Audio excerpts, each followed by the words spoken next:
The year was 1884, and science was about to taste its own creation. It began quietly, almost innocently, a chemist's experiment in a German laboratory, a pinch of white powder that promised to banish fatigue and sharpen the mind. Doctors called it a breakthrough, poets called it inspiration. But beneath the brilliance, something darker stirred a hunger that would soon consume an empire of reason. They called it cocaine, the divine stimulant, the tonic of progress. It cured pain, lifted spirits, and crowned itself the darling of medicine and modernity. But like all miracles of man, it carried a curse. From clinics to drawing rooms, from operating tables to velvet salons, the powder spread not as medicine, but as madness. What was this substance that seduced the world under the banner of healing? How did it rise from laboratory to legend and drag a generation into obsession, decay, and ruin? Stay with me now. Dim the lights and tell me where you're listening from, what city, what hour. Because what began with one vial on a doctor's desk would ripple through every mind, every craving, every lost soul that believed science could outshine sin. This is how cocaine came, not as poison, but as promise, and it nearly destroyed the century that birthed it. The wind moves slowly in the high Andes, thin, sharp, and clean. It carries the scent of stone and sunburnt grass, whispering through terraces that have stood for 1,000 years. The mountains seem alive here, their ridges rising like the backs of sleeping gods, their breath held beneath the snow.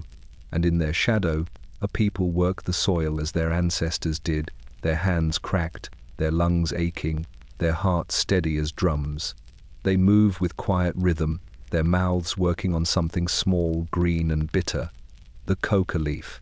It begins with a pinch, a handful of soft leaves tucked into the cheek, chewed until the tongue goes numb.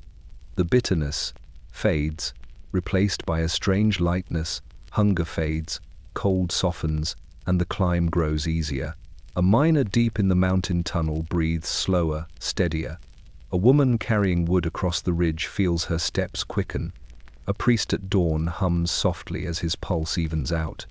The leaf is not indulgence here. It is survival. It is prayer. Long before any foreign chemist dreamed of a white powder, the Quechua and Aymara people knew this plant as a gift from the gods. They offered it to Pachamama, the Earth Mother, before every journey, every birth, every burial. To chew coca was to commune with the divine, to stay awake within creation. Its spirit was said to soothe pain, open the lungs, and sharpen the edge between life and death where most Andean lives were spent. The colonial world did not understand such reverence. When Spanish conquerors first saw the ritual, they mistook it for witchcraft. Priests burned leaves in village squares, calling them the devil's herb, even as soldiers chewed them in secret to endure the altitude. Hypocrisy kept pace with hunger. Within decades, coca became a taxable commodity, a small green salvation feeding a vast empire of silver.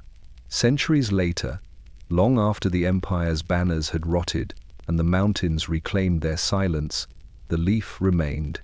It survived purges, prohibitions, and plagues. It grew in the same soil, under the same fierce light. Even as the rest of the world began to hum with machines and glassware, these leaves stayed soft, whispering their same promise to every tired soul who touched them. Endurance without ecstasy. But history has a way of misunderstanding the sacred. By the time explorers began pressing the leaves into books and shipping them across oceans, they saw only curiosity, not communion. In the glass jars of European apothecaries, the leaves lost their ritual and became specimen. A label replaced a prayer, and somewhere, in a German laboratory that smelled of alcohol and chalk, a young chemist would one day take those leaves, dry them to dust, and dissolve their essence into clarity. What he would extract was not the spirit of a mountain god, nor the humble strength of the people who had kept the leaf alive for centuries, but something far colder, something the earth never meant to release. The leaf that couldn't die was about to be reborn as powder. In the dim backrooms of Europe's botanical societies, curiosity was a religion. Cabinets lined with glass jars held fragments of distant worlds, curled bark from Borneo, pressed petals from Ceylon, the dried veins of leaves carried across oceans in the name of science. To the men who catalogued them, the world was a puzzle that could be solved one specimen at a time. Each leaf promised a secret, each secret, perhaps, a cure. Among the collections that arrived from South America in the early 19th century, one shipment drew particular interest.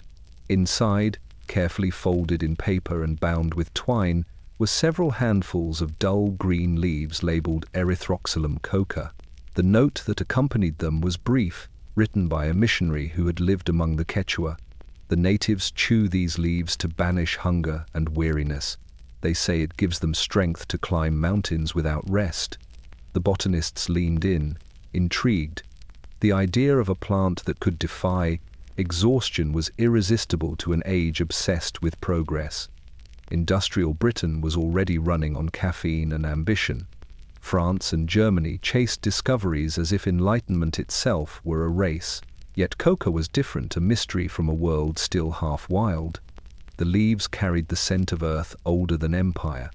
At the University of Berlin, specimens were dissected under magnifying lenses.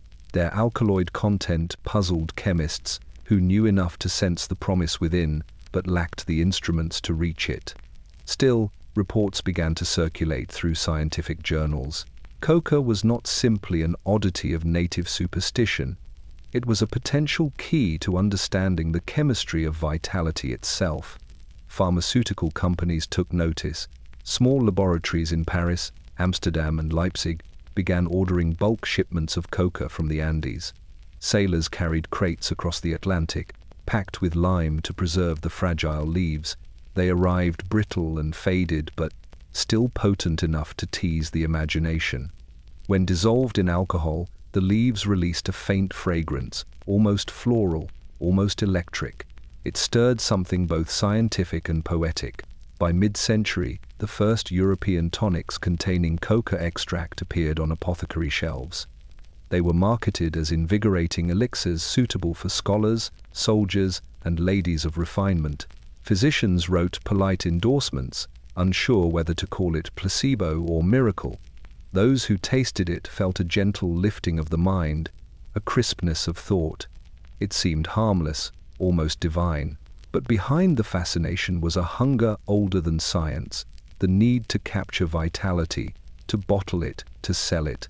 The plant that once symbolized communion now sat in flasks and tinctures, its sacred purpose stripped away and replaced by ambition. Somewhere in a university laboratory, a young chemist stared at the pale green solution under gaslight. If the leaf could awaken the body, what would happen if he isolated its soul? He didn't yet know it, but in seeking to understand the living essence of coca, he would give the modern world both its greatest illusion and its most enduring ghost. The age of curiosity was about to become the age of extraction.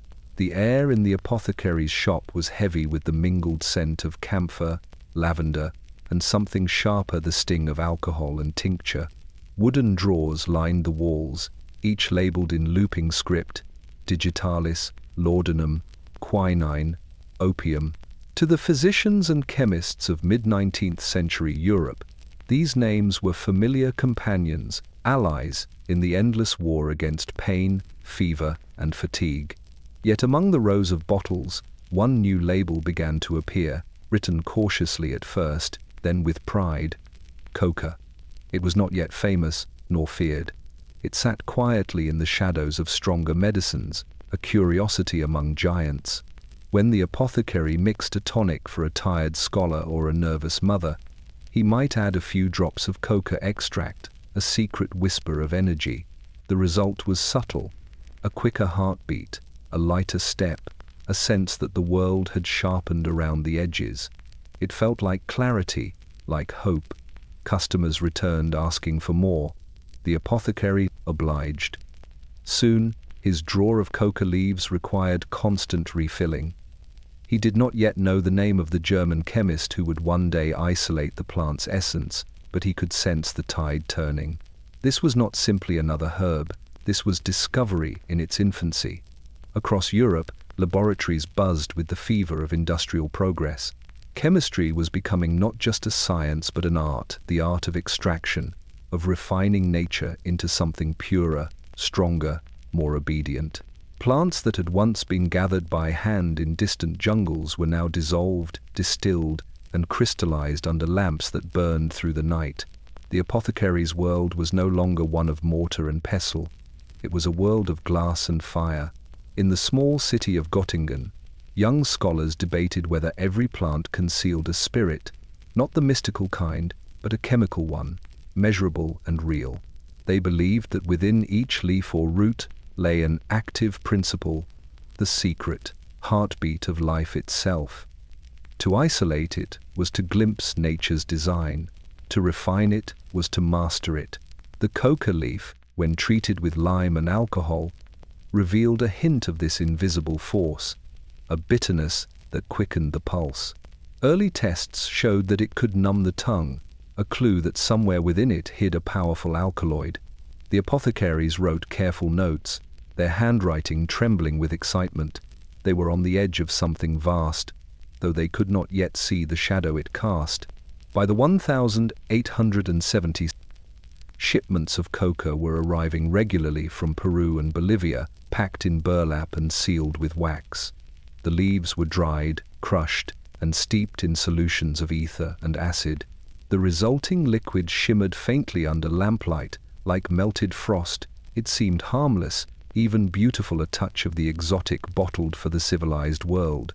No one yet spoke of addiction, or madness, or ruin.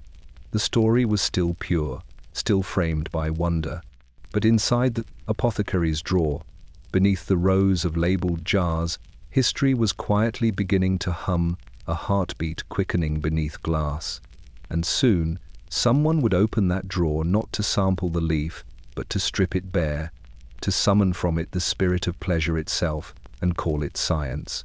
1884. A winter fog hung over the streets of Germany, muffling the sound of carriage wheels and chimneys sighing smoke. Inside the University of Göttingen, a small laboratory glowed dimly through frosted windows. The room was crowded with bottles, copper scales, and the faint hiss of a gas lamp. At the center stood a young chemist, gaunt, precise, and tireless, staring into a beaker as if the future itself might rise from it. His name was Albert Niemann. For years, chemists had been chasing the invisible spirit locked within the coca leaf. They had teased it with acids and solvents, coaxed it into pale solutions that promised everything and revealed nothing. But Niemann was methodical. He washed, distilled, and dried his samples with the patience of a priest preparing an offering. When the liquid finally evaporated, it left behind a residue, colorless, crystalline, glinting faintly in the lamplight like sugar scattered across glass. He touched a sliver to his tongue. It was bitter, piercingly so, and within seconds his lips grew numb, his pulse fluttered, his mind sharpened, clear and crystalline as the powder itself. He had found what others had only guessed at, the active principle of coca, the essence of energy, the world's newest alkaloid. He called it cocaine. When Niemann presented his findings to his professors, the air in the lecture hall felt electric. Here, finally, was a substance that could dull pain without dulling consciousness, a stimulant that brightened rather than clouded. It seemed almost holy, a scientific contradiction made real. In an age of optimism and invention, the discovery felt like destiny. Within months, other laboratories began replicating his process. The word cocaine appeared in medical journals across Europe, always accompanied by adjectives like miraculous, revolutionary, divine. Surgeons experimented with it on small incisions, marveling as patients reported no pain. Pharmacists blended it into tonics for fatigue, melancholy, even seasickness. Cocaine, they said, was modernity made flesh, a chemical embodiment of progress. But Niemann himself did not live to see what he had unleashed. Within a year of his discovery, he died of unexplained illness, possibly from inhaling the fumes of his own experiments. His laboratory assistant packed away the remaining vials, labeling them neatly before sending them to the Institute archives. The jars sat quietly on their shelves, their contents glimmering under dust. Outside, Europe's cities pulsed with invention, railways, telegraphs, electric light, and now, hidden among them, a new creation stirred, a powder that could erase weariness, silence pain, and make the heart believe it was infinite. In medical halls, applause greeted every demonstration. In salons, the curious whispered of the drug that made men tireless and women serene. No one asked what it took in return. The century was too busy celebrating itself, too convinced that every discovery was salvation. But deep within the crystalline sparkle of that white powder, a quiet inversion had already begun, the moment when medicine would start to mimic the very madness it sought to cure. The year of discovery had dawned. The price had not yet been written. The operating room of the late 19th century was a theater of endurance. Patients lay conscious beneath the surgeon's trembling hands, their screams rising with the rhythm of each incision. Ether and chloroform had softened some of the horror, but both carried risk, dizziness, choking, even death. The dream of painless precision still eluded medicine. And then, in the bright spring of 1884, a young ophthalmologist named Carl Koller stepped forward with a small vial of clear liquid. He had dissolved a few milligrams of the new alkaloid cocaine in water. What he discovered would change surgery forever. With steady fingers, he touched a drop to the eye of a patient awaiting a delicate procedure. The reaction was immediate. The eye did not blink, nor flinch, nor tear. The scalpel met the cornea, and the patient felt nothing. No scream, no shudder, only silence. In that silence, modern medicine was reborn. Within weeks, word of Koller's discovery swept through Europe. Medical journals called it a miracle of the age. Surgeons who had once operated under the shadow of suffering now worked with unprecedented calm. Dentistry, neurology, and ophthalmology all claimed the powder as their own. Cocaine became the first true local anesthetic, the key to a new era of precision and control. Operating theaters filled with the crisp scent of alcohol and the faint chemical sweetness of the new solution. Instruments gleamed. Assistants moved with confidence. The surgeon's hand, once haunted by hesitation, grew steady. The patient no longer writhed but drifted into something like peace. It was science as salvation, clean, efficient, unstoppable, but beneath the triumph was a whisper of unease. Doctors began to notice that after long hours in the operating room, their lips tingled, their hearts raced, their thoughts shimmered with strange brightness. Some began to dab a little cocaine on their own gums before long days of work, for alertness, they said, for clarity. It was not indulgence, only science. Cocaine began to slip from the surgeon's tray to the doctor's pocket. Physicians prescribed it not only for pain but for melancholy, nervous exhaustion, even timidity of spirit. It became the fashionable cure for everything that dulled the human spark. At dinner tables in Vienna and Paris, men of science praised its brilliance. Here at last, they said, is the end of human limitation. Freud himself wrote of its power to lift the soul, its promise to banish fatigue and restore confidence. The boundary between treatment and temptation blurred with every word. The journals kept printing miracles, but the letters that arrived privately told another story: hands that trembled when the drug wore off, insomnia that stretched for days, thoughts that raced and would not rest. The gift that silenced pain was beginning to silence peace itself. In the soft light of hospital corridors, vials clinked in doctors' coats. Needles gleamed under the gas lamps. What began as a few drops upon the eye had entered the bloodstream of a century that refused to sleep, and from that moment on, numbness would no longer mean healing, it would mean forgetting. Vienna in the 1880s was a city intoxicated by ideas. Gas lamps glowed through the mist, cafes brimmed with philosophers and doctors, and the air carried the hum of invention. It was an empire dreaming of immortality in art, in music, in science, and in a modest apartment near Berghaus, a restless young physician named Sigmund Freud was writing by lamplight, his desk crowded with books, letters, and a small vial of fine white powder. Freud was not yet the prophet of the unconscious, not yet the father of psychoanalysis. He was simply a man searching for meaning in the machinery of the mind, and like so many of his generation, he believed chemistry might hold the key. Cocaine, newly extracted and purified, had reached Vienna from the laboratories of Germany, hailed as a wonder of modern medicine. To Freud, it shimmered with promise. He tested it first on himself, carefully measuring the grains on a folded sheet of paper.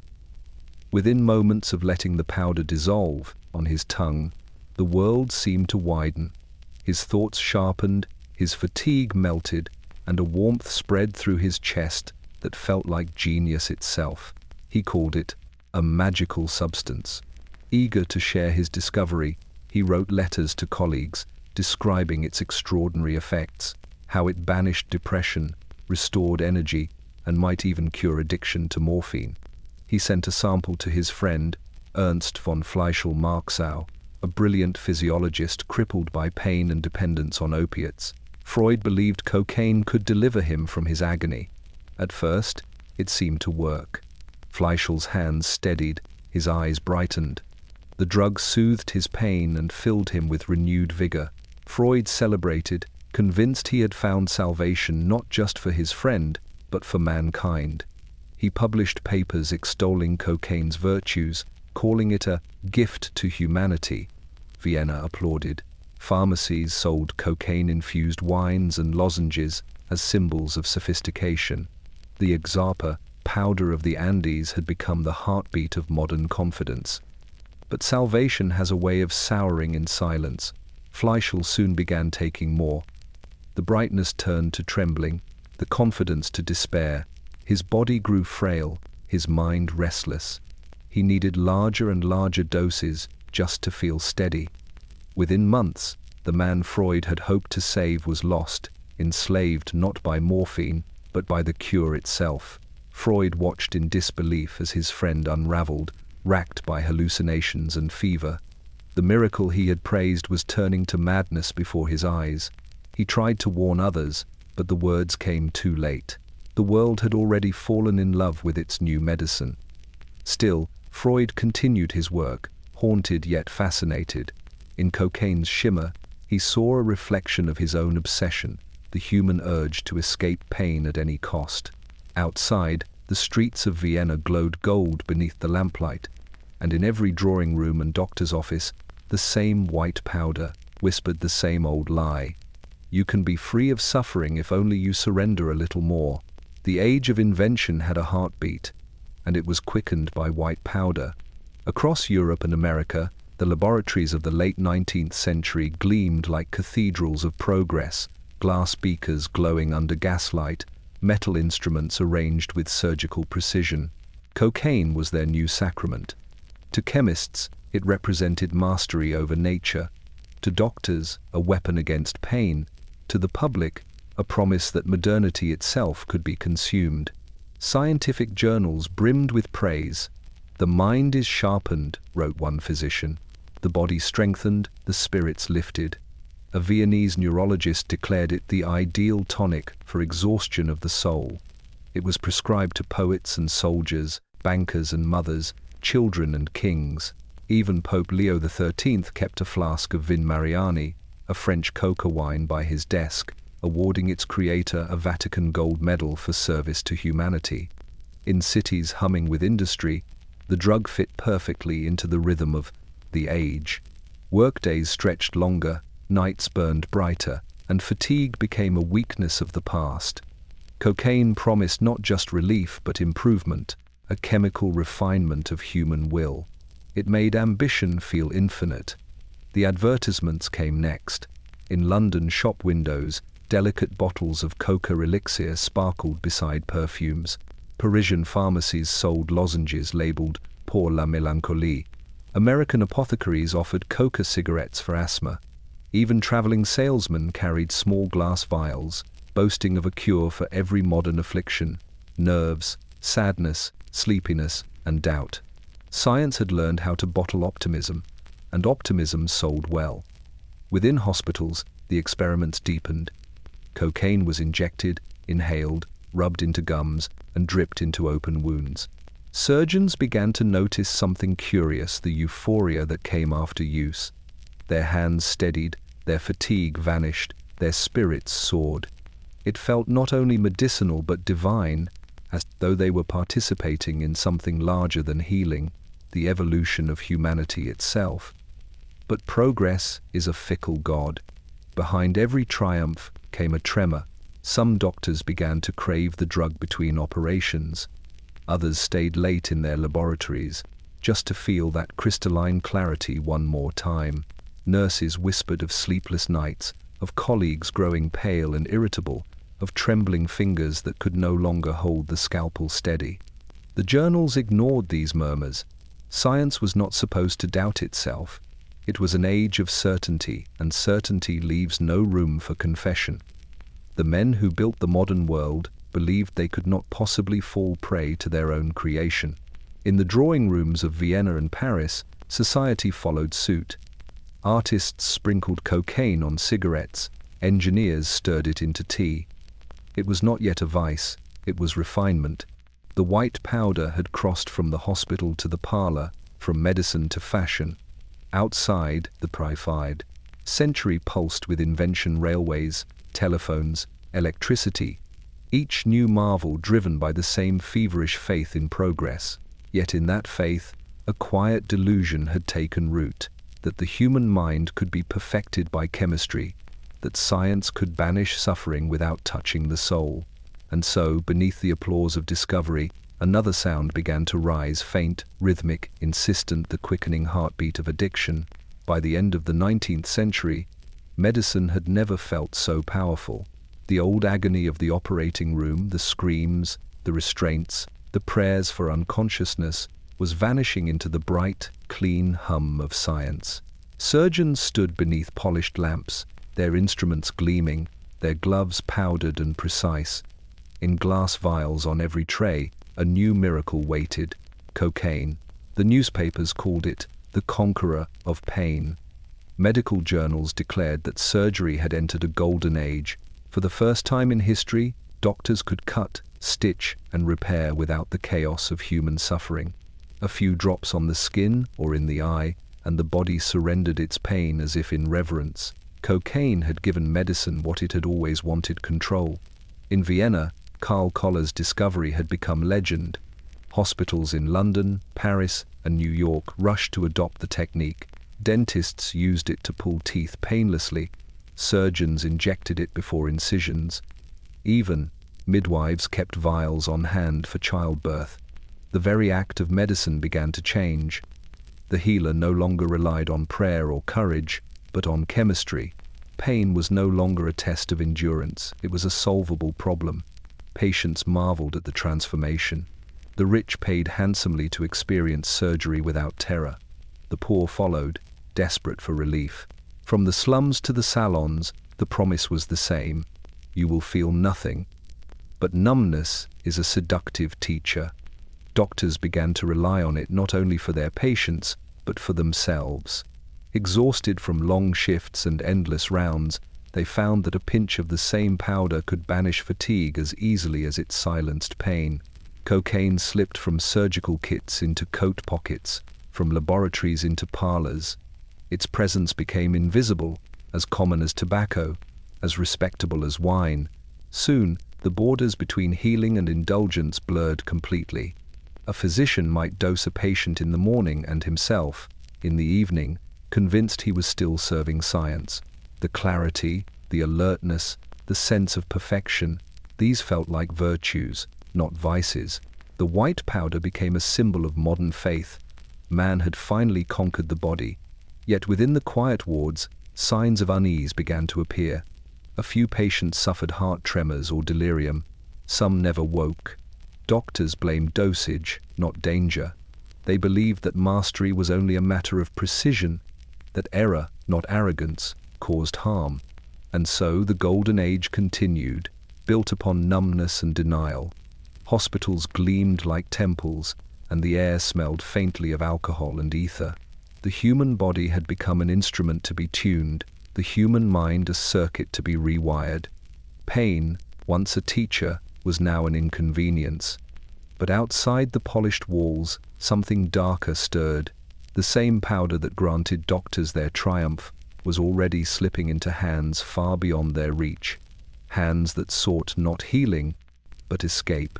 The age of anesthesia was not the end of pain. It was merely its disguise. The new century dawned with glass and steel cities gleaming, machines whirring, and men in white coats standing at the altar of progress. They were the new priests of reason, wielding test tubes instead of rosaries, chemicals instead of prayers. In their coat pockets, nestled between fountain pens and folded notes, a small vial often glimmered in the lamplight. Inside it, history's most seductive promise waited. A few grains of white powder that could silence fatigue, steady the pulse, and make the mind believe itself divine. For the doctors who had first used cocaine to dull pain, its lure was simple. A little on the tongue before surgery meant clarity, precision, confidence. The body moved without tremor, the mind stayed alert. The patient's agony faded into silence, and the surgeon felt for a moment like the master of all flesh. It was easy to justify another dose, then another, then one before the morning rounds, and one before the evening's notes. Soon, the drug became an unspoken ritual of medicine itself. In quiet hospital corridors, young interns whispered about the dust of courage. In Vienna, Paris, and Boston, physicians shared packets as politely as cigars. The stimulant that had begun as miracle now passed from hand to hand like a secret handshake of the enlightened. In diaries and letters, the confessions appear subtle, cautious, buried between triumphs. A touch upon the gums after long study, a line before the night's writing, a small measure to brighten the nerves. They believed it harmless, a professional advantage, an ally against exhaustion. After all, who understood the drug better than those who prescribed it? But the body is not so easily deceived. After the rush came the hollow, a tremor in the fingers, a ringing in the ears, a mind that refused to quiet. The clarity sharpened into anxiety, the calm cracked into restlessness. To chase away the collapse, doctors reached again for the vial, convinced they were managing their brilliance. In truth, they were feeding it. Some tried to stop, only to find their thoughts slowing, their confidence dissolving like salt in water. They needed the drug not to feel joy, but to feel normal. Medical journals began printing case reports in careful, detached tones, cocaine intoxication in the practitioner himself. But such notes rarely reached the public. The myth of progress could not afford confession, and so the secret deepened. Cocaine flowed through the veins of the very institution that had birthed it: hospitals, universities, laboratories. Science, in its hunger to control the body, had lost control of its own. Late at night, as lamps burned low in the lecture halls of Europe, a few weary men in starched collars stared at their trembling hands and wondered how knowledge had turned against them. They could not yet see it, but the pattern was ancient. Every age of miracles ends the same way, not in revelation but in dependence. The miracle had not cured pain, it had merely changed its shape. In the last decades of the 19th century, Paris glittered like no other city on earth. Gas lamps shimmered along the boulevards, music drifted from cafes, and the very air seemed charged with invention. Painters chased light across their canvases, poets wrote of electric dreams, and chemists, the quiet alchemists of the new age, were learning how to distill the soul of the century into bottles. Among them was a Corsican-born pharmacist named Angelo Mariani. Mariani had a gift for blending science with seduction. In his laboratory on the Rue de l'Arbre Sec, rows of bottles stood gleaming beneath skylight glass extracts, elixirs, and secret infusions. He had been studying the new craze from South America, coca leaves. European physicians had already praised their power to banish weariness, but Mariani sought something greater, a way to make vitality itself fashionable. He began with Bordeaux wine, rich and dark, then steeped coca leaves in the barrels for weeks, letting the alcohol coax the alkaloids from their veins. The result was golden and fragrant, with a sweetness that masked the sharpness beneath. He called it Vin Mariani, and it would soon intoxicate not just Paris, but the entire world. The tonic was marketed as invigorating, restorative, divine. Its advertisements appeared in every newspaper. Its endorsements read like scripture. It gives strength to the weary, courage to the timid, life to the dying, one poster proclaimed. Mariani sent free cases to artists, doctors, and statesmen, inviting them to discover the elixir of civilization. They did, and they loved it. Sarah Bernhardt sipped it before stepping on stage. Thomas Edison claimed it sharpened his mind for invention. Pope Leo XIII had his likeness printed on the bottle, blessing the drink as a friend to the faithful. Even Queen Victoria reportedly kept a case in Windsor. To taste Vin Mariani was to taste modernity bright, daring, unstoppable. The wine did more than soothe. It made conversation sparkle, made music seem lighter, made the tired body feel reborn. Its secret lay in the chemistry. Each glass contained the equivalent of a small dose of pure cocaine. What had once been the surgeon's anesthetic now danced on the tongues of poets and priests. Mariani's creation blurred the line between medicine and indulgence. Doctors prescribed it for melancholy and consumption. Socialites poured it at dinner as casually as champagne. The boundary between laboratory and luxury had dissolved. Science had entered the bloodstream of society, and everyone wanted another sip. In cafes along the Seine, artists toasted to progress, their laughter growing louder, their nights longer. No one spoke of dependency, or of the hollow exhaustion that followed the glow. They called it inspiration. They called it the future. And as the posters for Vin Mariani spread from Paris to London to New York, so too did the quiet idea at its core that the the world could be made perfect through chemistry, that joy could be refined, bottled, and sold. The age of reason had found its new religion, and it came in a glass. In the winter of 1863, before the glamour of Vin Mariani reached the salons of Paris, a middle-aged French chemist named Angelo Mariani leaned over a vat of dark red wine and stirred in a handful of crushed coca leaves. He was not chasing intoxication, he was chasing innovation. The city was alive with chemical experiments, perfumes distilled from petals, medicines drawn from roots, dyes conjured from coal. To Mariani, the coca leaf was just another ingredient in the grand experiment of modernity. What he didn't know was that he was creating the first socially acceptable way to drink a stimulant, strong enough to numb the body and seduce the mind. The experiment began simply. Mariani noticed that the harsh bitterness of coca disappeared when blended with Bordeaux wine. The alcohol pulled the alkaloids from the leaf and turned the mixture fragrant, almost floral. The result was invigorating, neither intoxicating like spirits nor heavy like coffee. It made the drinker feel awake, confident, clear.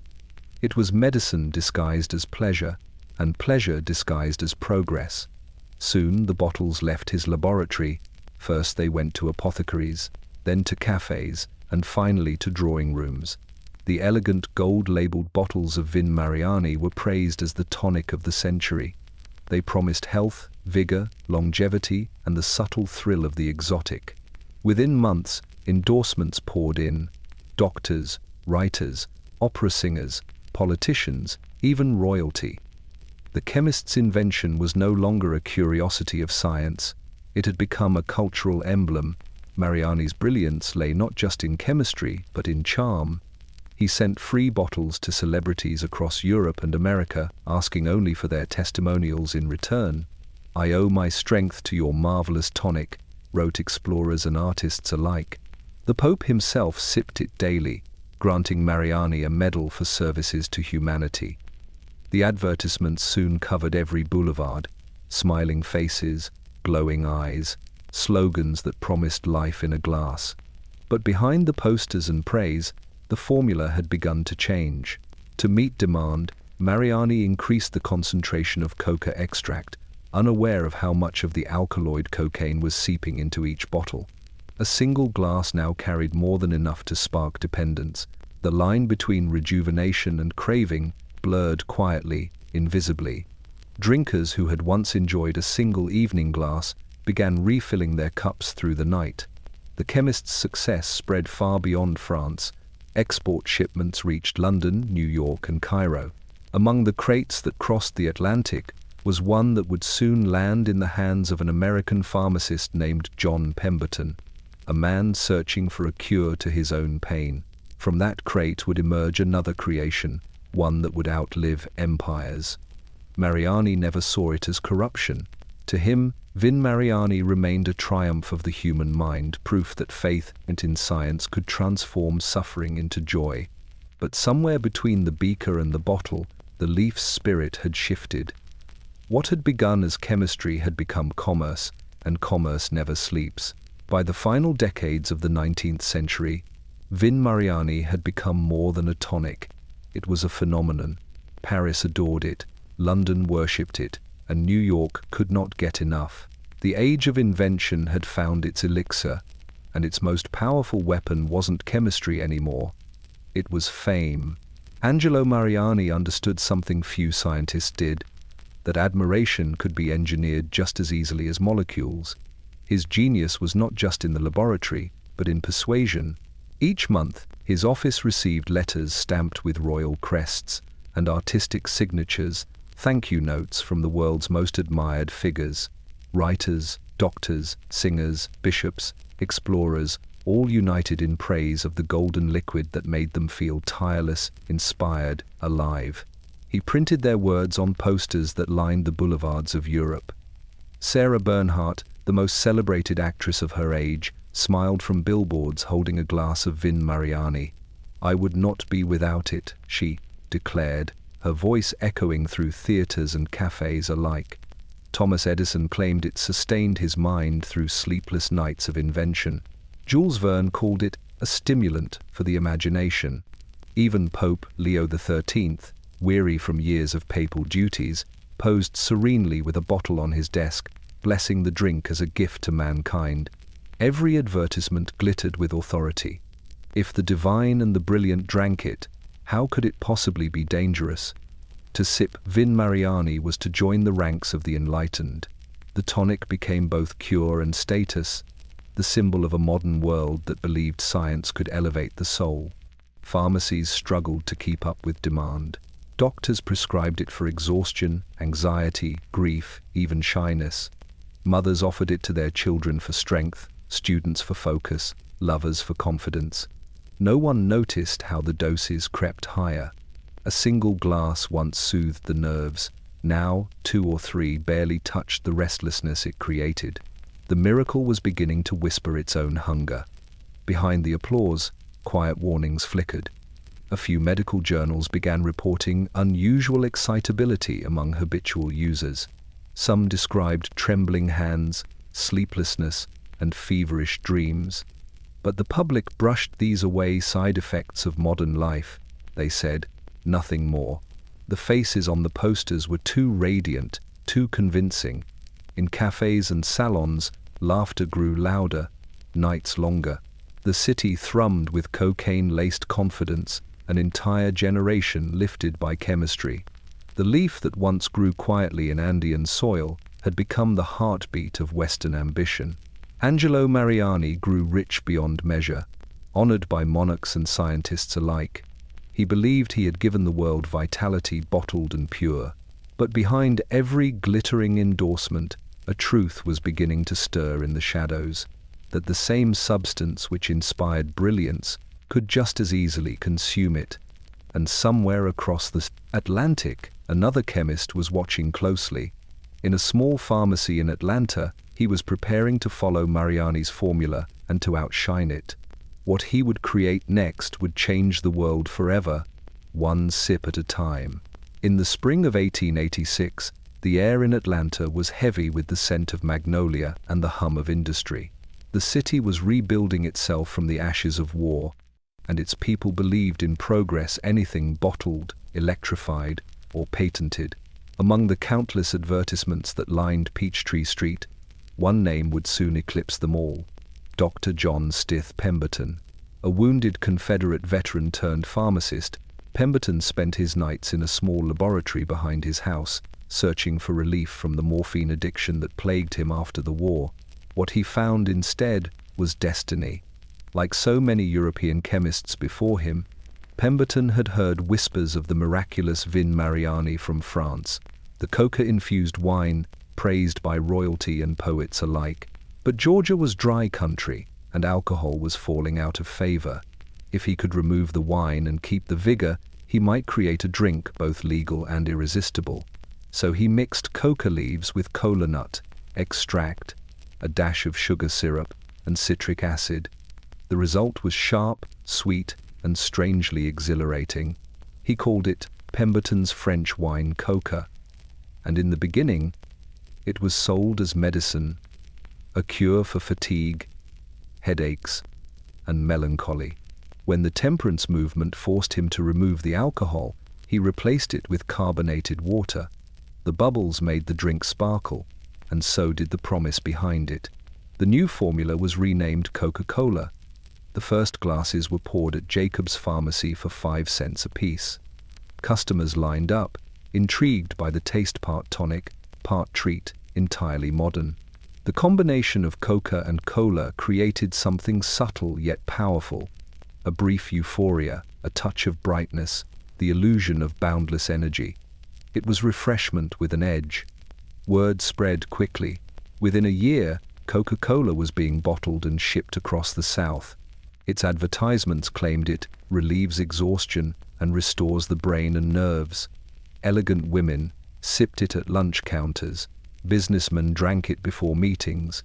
Children begged for it on hot afternoons. No one thought to question what gave it its peculiar lift. Pemberton never saw what his invention would become. Burdened by debt and ill health, he sold his rights to the formula to his bookkeeper, Asa Candler, for a few $100s. Candler, a shrewd marketer, recognized the drink's potential. He built a company that would soon flood the world with red scripted posters promising happiness in a bottle. But the magic that fueled Coca-Cola's rise was also its secret. Each glass still contained a trace of cocaine small enough to be legal, potent enough to matter. Customers thought they were tasting sugar and bubbles. In truth, they were sipping history's most seductive stimulant, disguised as innocence. The chemist in Atlanta had followed Mariani's formula faithfully, but America, with its endless hunger for speed and optimism, would perfect it. And so the sacred leaf of the Andes, once chewed by weary travelers for endurance, had traveled from mountaintop to marketplace, reborn as the symbol of joy itself. The world would never stop drinking. The 20th century began with a fizz. Cities gleamed with electric light, locomotives shrieked across iron rails, and the world seemed to move faster with every heartbeat. It was an age intoxicated by progress, and nowhere was that intoxication more literal than in its drinks, its tonics, and its pills. Cocaine had slipped from the apothecary's cabinet into the bloodstream of civilization, a stimulant for an age that refused to rest. In Paris and London, Vin Mariani still flowed like communion wine. In New York and Atlanta, Coca-Cola sparkled in marble soda fountains, poured from gleaming brass taps beneath mirrored ceilings. Posters promised energy, confidence, and happiness in every glass. Bottles traveled by rail to every corner of the industrial world, their labels decorated with elegant cursive and slogans like, "Drink to life." The world was no longer healing with cocaine, it was celebrating with it. Doctors prescribed the powder for exhaustion, asthma, and depression. Surgeons swore by its precision. Housewives took cocaine-infused lozenges to lift their moods. Businessmen sniffed small pinches before meetings. Artists mixed it into cigarettes, and university students studied through the night with the help of tonics labeled invigorating. The century's first addiction didn't hide in alleys or dens. It sat proudly on pharmacy shelves, wrapped in the language of health. Science had promised perfection, and for a moment, it almost seemed to deliver. Cocaine didn't just numb pain, it created purpose. The weary clerk became alert, the shy debutante confident, the melancholic poet inspired. To live in the new century was to believe that the body could be tuned like a machine, that chemistry could replace prayer. But even as society lifted its glass to toast the modern age, subtle cracks began to show. Some doctors noticed that their patients, once cured of fatigue, returned trembling, pale, and sleepless. Hospitals reported cocaine mania, a curious new disorder marked by paranoia, racing thoughts, and violent energy. The same drug that gave life also began to take it away. Yet the public didn't want to hear warnings. The world was too busy shining. Progress had a rhythm, the telegraph clicking, the assembly lines humming, the trains roaring, and cocaine matched it perfectly. It fit the pace of modernity, the quickened pulse of the industrial age. To question it felt like doubting the century itself. Behind the glittering facades of cafes and offices, the first casualties appeared. Musicians collapsed after all-night performances. Soldiers on campaign wrote letters describing strange exhilaration and despair, and factory workers died from overexertion, their blood humming with stimulants. The miracle of progress demanded sacrifice, and the sacrifices were quietly mounting. As the century raced forward, cocaine no longer belonged to science or medicine. It belonged to the modern world, to every hand that reached for more time, more strength, more joy. The spark that lit the new century was brilliant, dazzling, and unstoppable. But every spark, no matter how bright, burns what it touches. By the first years of the new century, the euphoria had become routine. The tonics were everywhere, bottles lined up in pharmacies, in parlors, in the mirrored bars of grand hotels. Doctors still prescribed them with confidence, and advertisements still painted them in gold. But beneath the sheen of vitality, something subtle had begun to rot. The same faces that smiled from posters now showed tremors at the edges of their mouths. Behind the confident laughter of the modern world, the nerves had begun to fray. It began with sleeplessness. Patients who once praised their newfound energy now wrote to their physicians complaining of nights spent staring at the ceiling, hearts pounding, thoughts racing. Some reported flashes of heat across their skin, others an inexplicable dread that came without cause. The journals described it delicately: cocaine fatigue, nervous irritability. But the truth was harder to name. The cure was becoming the disease. In Paris, artists who once swore the powder lifted their creativity now found themselves enslaved to it. Sketches grew erratic, brushstrokes wild, poems unfinished. In London, women who had taken coca lozenges for their nerves grew gaunt and restless. In New York, businessmen who prided themselves on tireless ambition collapsed mid-conference, their hearts giving out under the strain. Doctors whispered to one another about the cases but avoided public alarm. Progress could not be doubted, not yet. Even those who recognized the danger were reluctant to let go. The drug gave them what nothing else could: certainty. For a few glorious hours, everything sharpened: conversation, confidence, thought itself. To lose that clarity felt like falling back into the dimness of the past, the slow drag of fatigue that progress had promised to erase. The users were not chasing pleasure anymore. They were chasing normalcy, and still the bottles sold. The posters remained bright.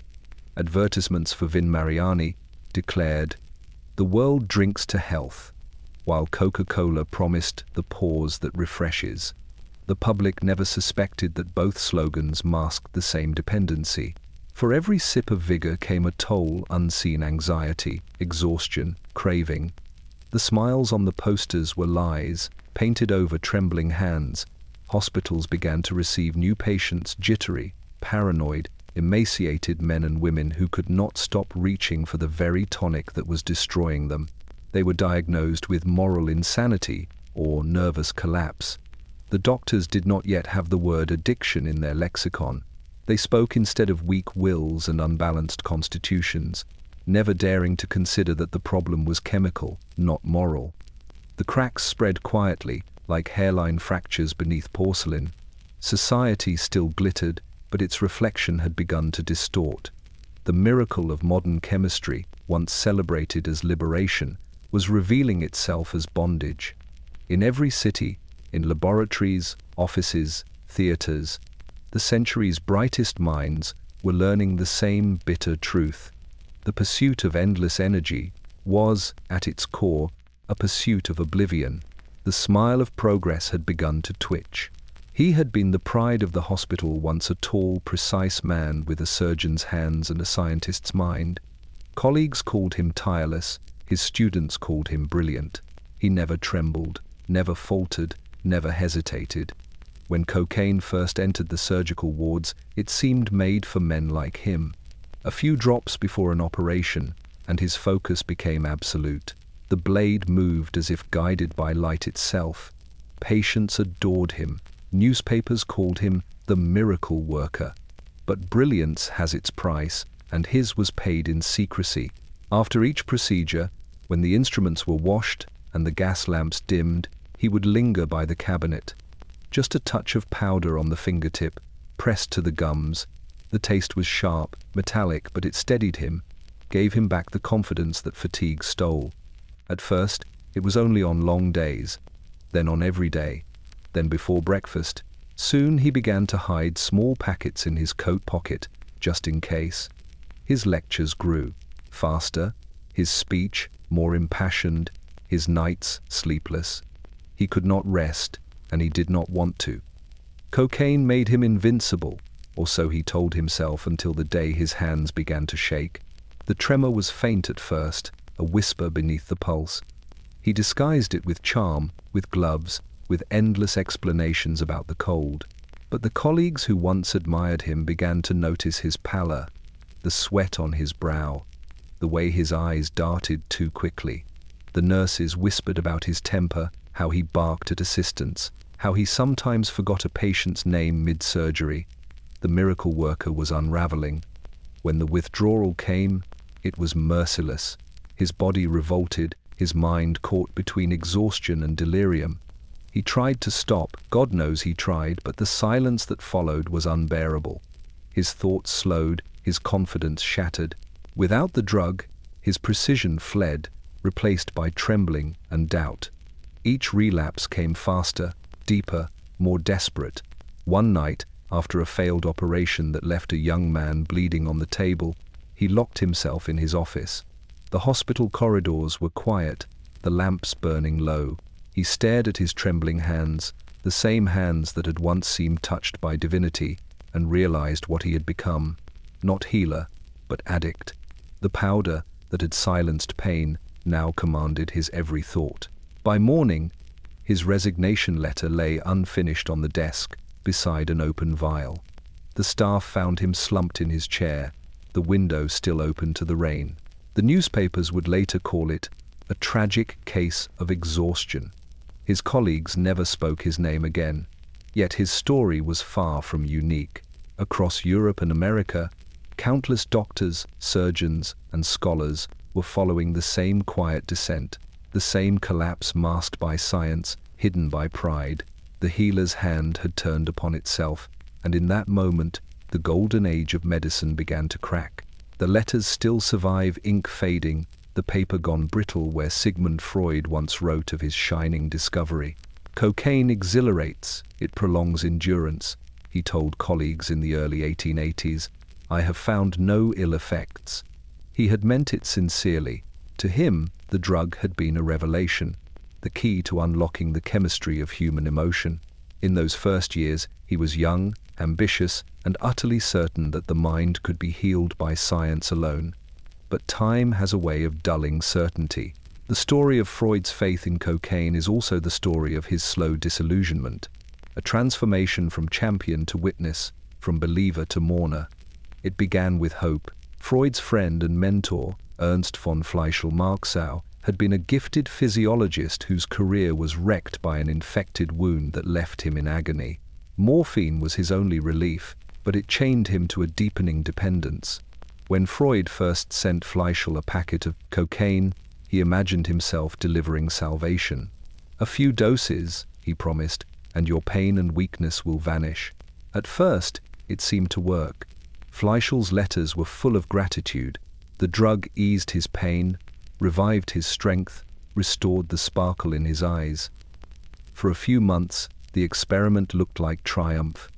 Freud published glowing papers, his reputation rising. He believed he had found not only a cure for addiction but a gateway to the subconscious, a medicine that could make the mind whole again. Then came the collapse. Fleischl began demanding larger doses. The tremors returned, followed by fever, hallucinations, and panic. Cocaine had simply replaced one master with another. His decline was slow and public, his brilliance dissolving into paranoia. Friends whispered that he screamed at shadows in the night, convinced his skin was crawling with insects. By the time he died, his body was a ruin, his mind consumed by the very drug Freud had given him. Freud never forgave himself. The medical journals that once printed his praise began publishing warnings. His name, once attached to progress, became a caution. He withdrew his writings on the subject, stopped speaking of the drug, and buried his guilt beneath the work that would make him immortal, the study of dreams, repression, and the darker corners of the psyche. But in private, he carried the memory of Fleischl's face, the shaking hands, the pleading eyes as a kind of ghost. The man who had sought to map the mind learned instead the limits of science and the cruelty of certainty. Cocaine had taught him that the same substance which opens doors of perception can just as easily destroy the one who enters. In the quiet of his study, Freud once wrote to a friend, "I feel I have committed a grave error." The century would remember him for discovering the unconscious. But he never forgot the discovery that nearly destroyed him, the powder that taught him the cost of believing too much in the mind's power to heal itself. The trenches of the late 19th and early 20th centuries were not yet filled with the mud and gas of World War, but the seeds of industrial warfare had already been sown, and with them, the hunger for endurance. Soldiers, miners, and explorers alike had begun to rely on stimulants to push beyond the body's natural limits. In Europe's laboratories and military stores, the same white powder once hailed as medicine began to find a new purpose: to keep men marching when sleep, hunger, and fear should have stopped them. During colonial campaigns in Africa and Asia, European officers recorded the astonishing effects of cocaine on their troops. A pinch on the tongue, or a dose in the morning coffee, and fatigue vanished as if erased. French foreign legionnaires carried small glass vials of poudre de courage, powder of courage, tucked into their belts. British expeditionary forces issued coca tablets to soldiers and pack animals alike in the blistering deserts of Sudan. It was chemistry's answer to exhaustion, a way to fight nature itself. In medical reports, the tone remained clinical, detached. Subjects demonstrate increased stamina and cheerfulness, one German military physician wrote in 1898. He did not mention the trembling hands, the rapid pulse, the sleepless eyes. To the generals, those were small sacrifices for efficiency. Empires needed tireless men, and chemistry had made them. The same principle reached beyond the battlefield. Explorers ascending the Andes or the Himalayas brought flasks of coca wine, noting how it quickened the heart and steadied the breath at high altitudes. Arctic expeditions packed cocaine-infused lozenges among their rations to stave off the cold and despair of endless night. Progress demanded endurance, and endurance demanded stimulation. Back home, the image of the soldier and the adventurer, confident, fearless, unbreakable, became part of the marketing myth. Advertisements for tonics featured heroic figures striding through snow or desert, bottles raised like flags of conquest. The message was clear: if cocaine could fuel armies and explorers, surely it could fortify the weary worker, the clerk, the housewife. The drug's military success became its moral shield, but in the quiet corners of army hospitals, a different story unfolded. Soldiers returning from colonial service complained of hallucinations, paranoia, and violent mood swings. They called it the marching madness. Officers dismissed it as shell shock or tropical fever. None wanted to believe that their miracle of endurance was corroding the very men it was meant to strengthen. The empire of chemistry marched on, blind to its own decay. The laboratories that produced cocaine for surgeons and soldiers alike grew rich. Governments praised their efficiency. The human cost, the sleepless nights, the The shaking hands, the unspoken despair, was buried under the triumphal language of progress. And so, as the 20th century advanced toward mechanized war, cocaine followed no longer a tool of medicine or art, but of obedience. The soldier's powder had become a weapon of its own, turning men into machines and victory into addiction. In the cold dawn after battle, the courage always faded, but the hunger remained.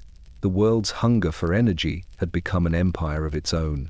By the closing years of the 19th century, ships laden with dried coca leaves were leaving the western ports of South America by the ton. Callao, Arica, and Valparaiso became the gateways between the ancient Andes and the laboratories of Europe. The old rituals of the Quechua, the leaf offered to the mountain, chewed to endure the climb, had been reduced to cargo. What had once been sacred now traveled in burlap sacks stamped exportación. The colonial trade moved like a machine. In the Andean valleys, laborers gathered the leaves under the burning sun, paid in coins that barely bought bread. Plantation owners sold their harvests to foreign companies at a fraction of their worth. In return came European glass, machinery, and law, the trappings of civilization built upon the quiet theft of the earth. The coca leaf was no longer a symbol of survival, but a commodity, measured by weight and purity. On the docks, British and German merchants watched the ships load, their ledgers filled with numbers that gleamed like profit. From the moment the first crates left the Pacific, a chain of dependence was born, one that tied the fates of peasants in Peru to chemists in Hamburg and patients in London. Each leaf traveled farther from its mountain origin, its meaning stripped away. In Hamburg, Bremen, and Amsterdam, vast refineries processed the imported leaves in warehouses that smelled of ethanol and chalk. German companies like Merck and Boehringer began producing pure cocaine by the kilogram, their factories humming through the night. Pharmacists in Europe and America ordered shipments by the crate. For every gram that eased a patient's pain, another whispered to a restless mind, promising clarity, power, freedom from fatigue. The trade routes expanded, and with them came corruption. Officials in Lima and Bogotá grew rich, granting export licenses. European investors acquired entire plantations, their profits wrapped in the language of progress. Cocaine had become the perfect colonial product, light to ship, endlessly profitable, and invisible once dissolved. It crossed oceans as easily as faith. But even faith falters under greed. The harvesters who once sang to the mountains now coughed from the dust of the drying sheds. The leaves they gathered no longer sustained them, their strength served strangers. The sacred bond between human and earth was broken, replaced by contracts and quotas. By the turn of the century, Europe had achieved what the conquistadors never could: total mastery over the coca leaf.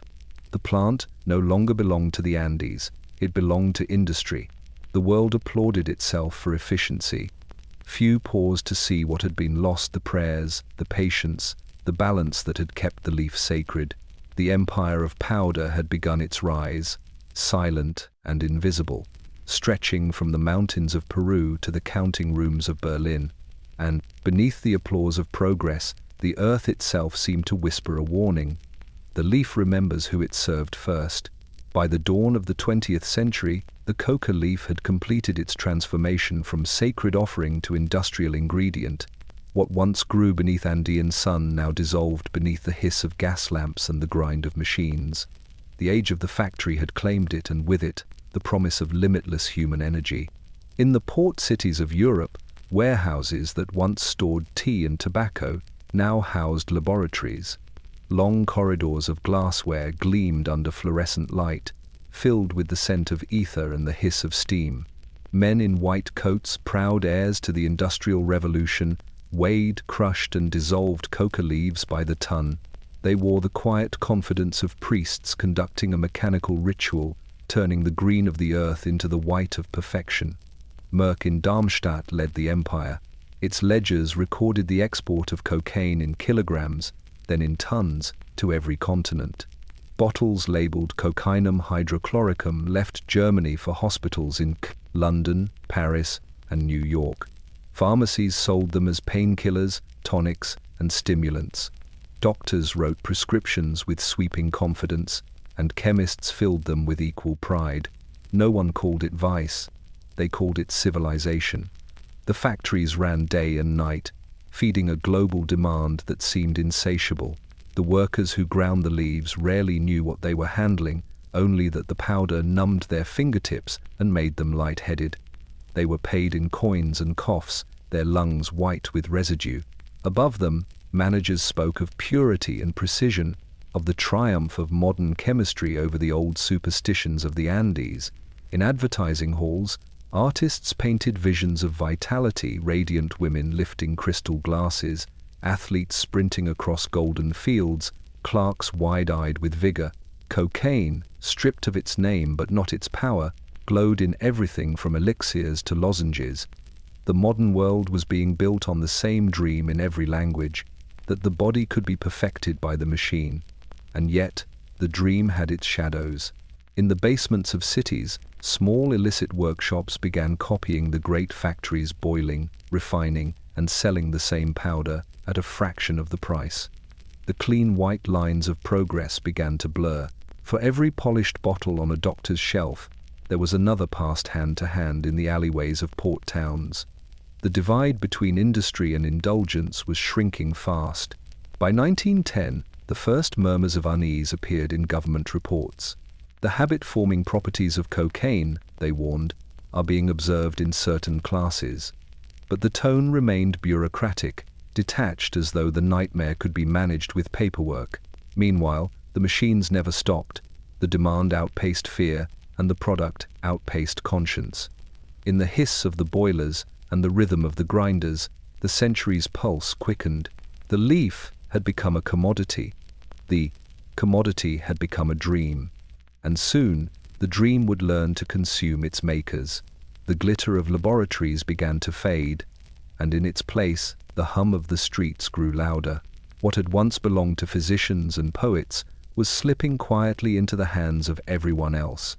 Cab drivers, dock workers, musicians, soldiers home from war, the white powder that once whispered to Europe's elite now moved in paper packets through the alleys of every great city. The miracle had gone public. At first, it was the performers who embraced it.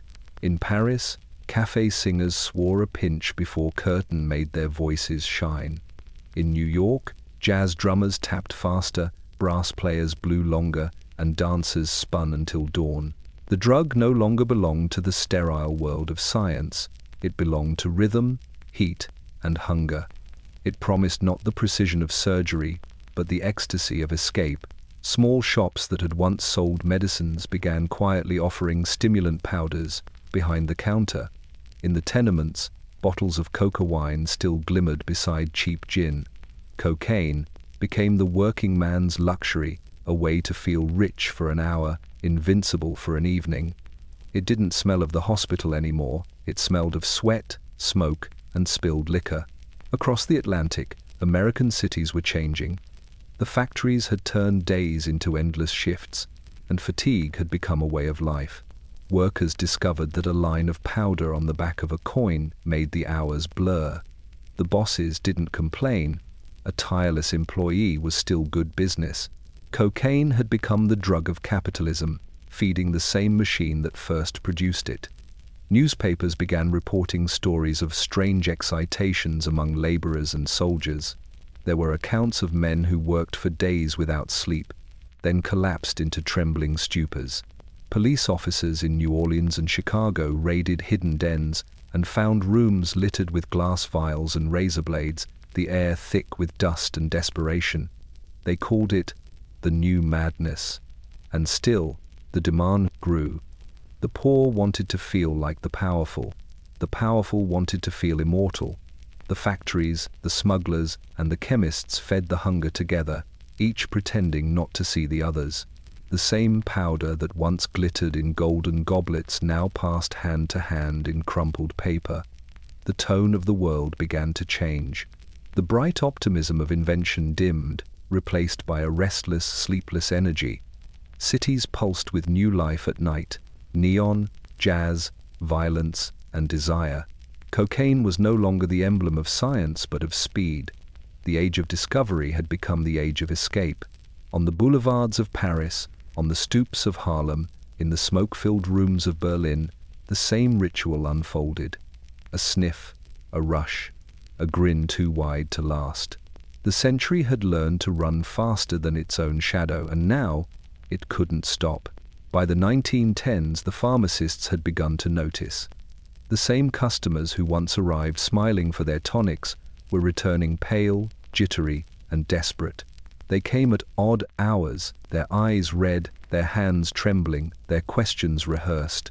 "Is there any more of the coca preparation?" they'd ask, trying to sound casual.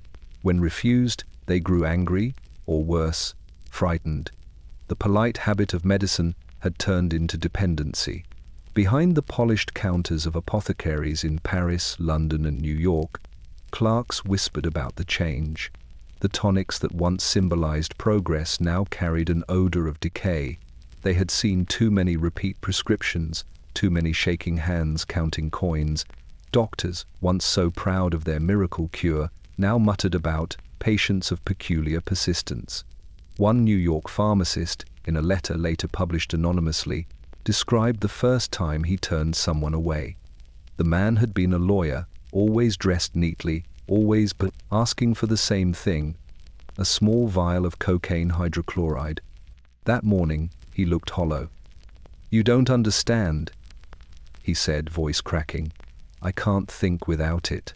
The pharmacist wrote that he locked the vial in a drawer and wept afterward, not knowing if he'd done the right thing.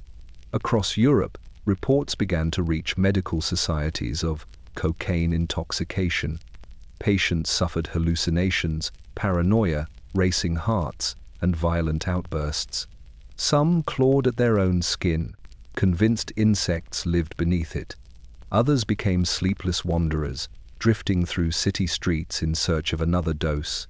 The very qualities that once made cocaine a symbol of control, alertness, confidence, precision, now turned inward as torment. The governments began to take notice. In Britain, the Pharmacy Act of 1908 restricted its sale. In the United States, the Pure Food and Drug Act of 1906 forced companies to list cocaine on labels, a quiet admission that the miracle was, in fact, a poison. For the first time, words like habit-forming and dangerous appeared in print beside it. But the warnings came too late. The world was already addicted. Pharmaceutical companies scrambled to protect their image. Mariani's famous coca wine vanished from Paris shelves, replaced by improved formulas without coca. In Atlanta, Coca-Cola quietly removed the alkaloid from its recipe, replacing its stimulant bite with caffeine. The advertisements remained bright, the slogans unchanged, but the world had shifted. The chemists who once promised salvation were learning to speak of liability. Yet even as laws tightened, a black market blossomed. Doctors with steady hands wrote prescriptions for nervous exhaustion. Port workers smuggled packets through customs. Sailors carried the drug between continents in their coat linings. The pharmacist's drawer could be locked, but the craving had escaped. The age of faith in chemistry was ending. Behind the marble counters and mirrored bottles, a new emotion had entered the air: guilt. The pharmacist who once sold miracles now sold confessions. And with every trembling hand across the counter, he understood the same truth. What science creates, it cannot always control. By the second decade of the 20th century, cocaine had become too visible to ignore. The polished language of medicine had failed to contain it, and now the streets spoke louder than the scientists ever had. In London, Chicago, and Paris, the same headlines began to appear in bold black print. Cocaine fiends terrorized the city. The white peril. Drug madness in the music halls. The press had found a new obsession, and the world was ready to listen. The Police Gazette, that lurid blend of scandal and sensation, became the loudest of them all. Its front pages, once devoted to prize fighters and actresses, now screamed of dope dens and stimulant slaves. The stories were always the same: respectable citizens undone by temptation, young women led astray, foreign sailors corrupting the innocent. The tone was breathless, moral, and theatrical. The truth mattered less than the fear it sold. In New York, reporters stalked the nightlife of Harlem and Kegpleys for Chinatown, writing of sinister powders, changing hands in smoky back rooms. In London, the tabloids described actresses snorting cocaine from jeweled snuff boxes before stepping onto stage. Every rumor became an epidemic, every addict a monster. The hysteria traveled faster than the drug itself. The irony was cruel. The same society that had once glorified cocaine's brilliance now condemned its victims as weak and immoral. The drinkers of Vin Mariani, the patients of fashionable physicians, the soldiers fed stimulants in battle, all were quietly forgotten. Now the headlines spoke of vice and corruption, as though the drug had fallen from the sky rather than from the hands of chemists and doctors. Police departments seized upon the panic. Raids became performances, uniformed men bursting into nightclubs, pharmacies, and boarding houses, dragging dazed users into the street. The cameras flashed, the papers applauded, and new laws followed. In the United States, the Harrison Narcotics Tax Act of 1914 marked the beginning of the modern drug war, cloaked in the language of taxation but born of fear. Behind the spectacle, the addicts suffered in silence. Many were not criminals but patients, abandoned by the same medical system that had created them. Denied legal access, they turned to street dealers and adulterated powders, cut with chalk, quinine, or worse. Their bodies rotted faster. The powder that once promised purity now came mixed with lies. The tabloids never printed those faces. They preferred villains to victims. The narrative was simple and profitable. Evil had a new name, and it was cocaine. In drawing rooms and churches, families whispered about the moral contagion. Politicians promised salvation through enforcement, and somewhere, in a small tenement room, a former patient once cured, once respectable, trembled and prayed for another dose. The Police Gazette had given society its story, a war between decency and decay. But beneath dangers, the noise, the truth was quieter, older, and far more tragic. The monster they hunted was one they had made themselves. By the early 1900s, the American marketplace had turned into a carnival of medicine. Every shelf in every pharmacy groaned under bottles promising vitality, vigor, relief, and renewal. The nation's appetite for self-improvement had become an industry, and cocaine was its secret ingredient. The word drug still carried no shame. It was simply science in liquid form, hope with a cork stopper. The labels were pure poetry. Dr. Caldwell's syrup of pepsin, Lydia Pinkham's tonic for nervous women, Allen's vital elixir, the Great Western Brain Restorer. Each promised the same deliverance from melancholy, from fatigue, from life's invisible weight. Some contained opium, others morphine, but the most fashionable contained coca extract, touted as the stimulant of genius. You could buy them from corner drugstores, traveling salesmen, or mail-order catalogs alongside sewing needles and spectacles. Advertisements filled newspapers, their copy written with a spate, blend of charm and authority. When the spirit flags, when the body tires, when ambition wanes, take a spoonful and rise renewed. Housewives kept the bottles in cupboards beside their sugar, dosing themselves between chores. Clerks drank it from shot glasses before work. Farmers took it to ease back pain. No one asked questions. Patent medicine was more than commerce.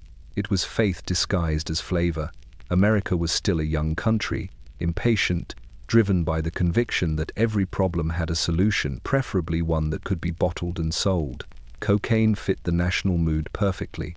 It promised endless energy, unbroken productivity, and the illusion of happiness.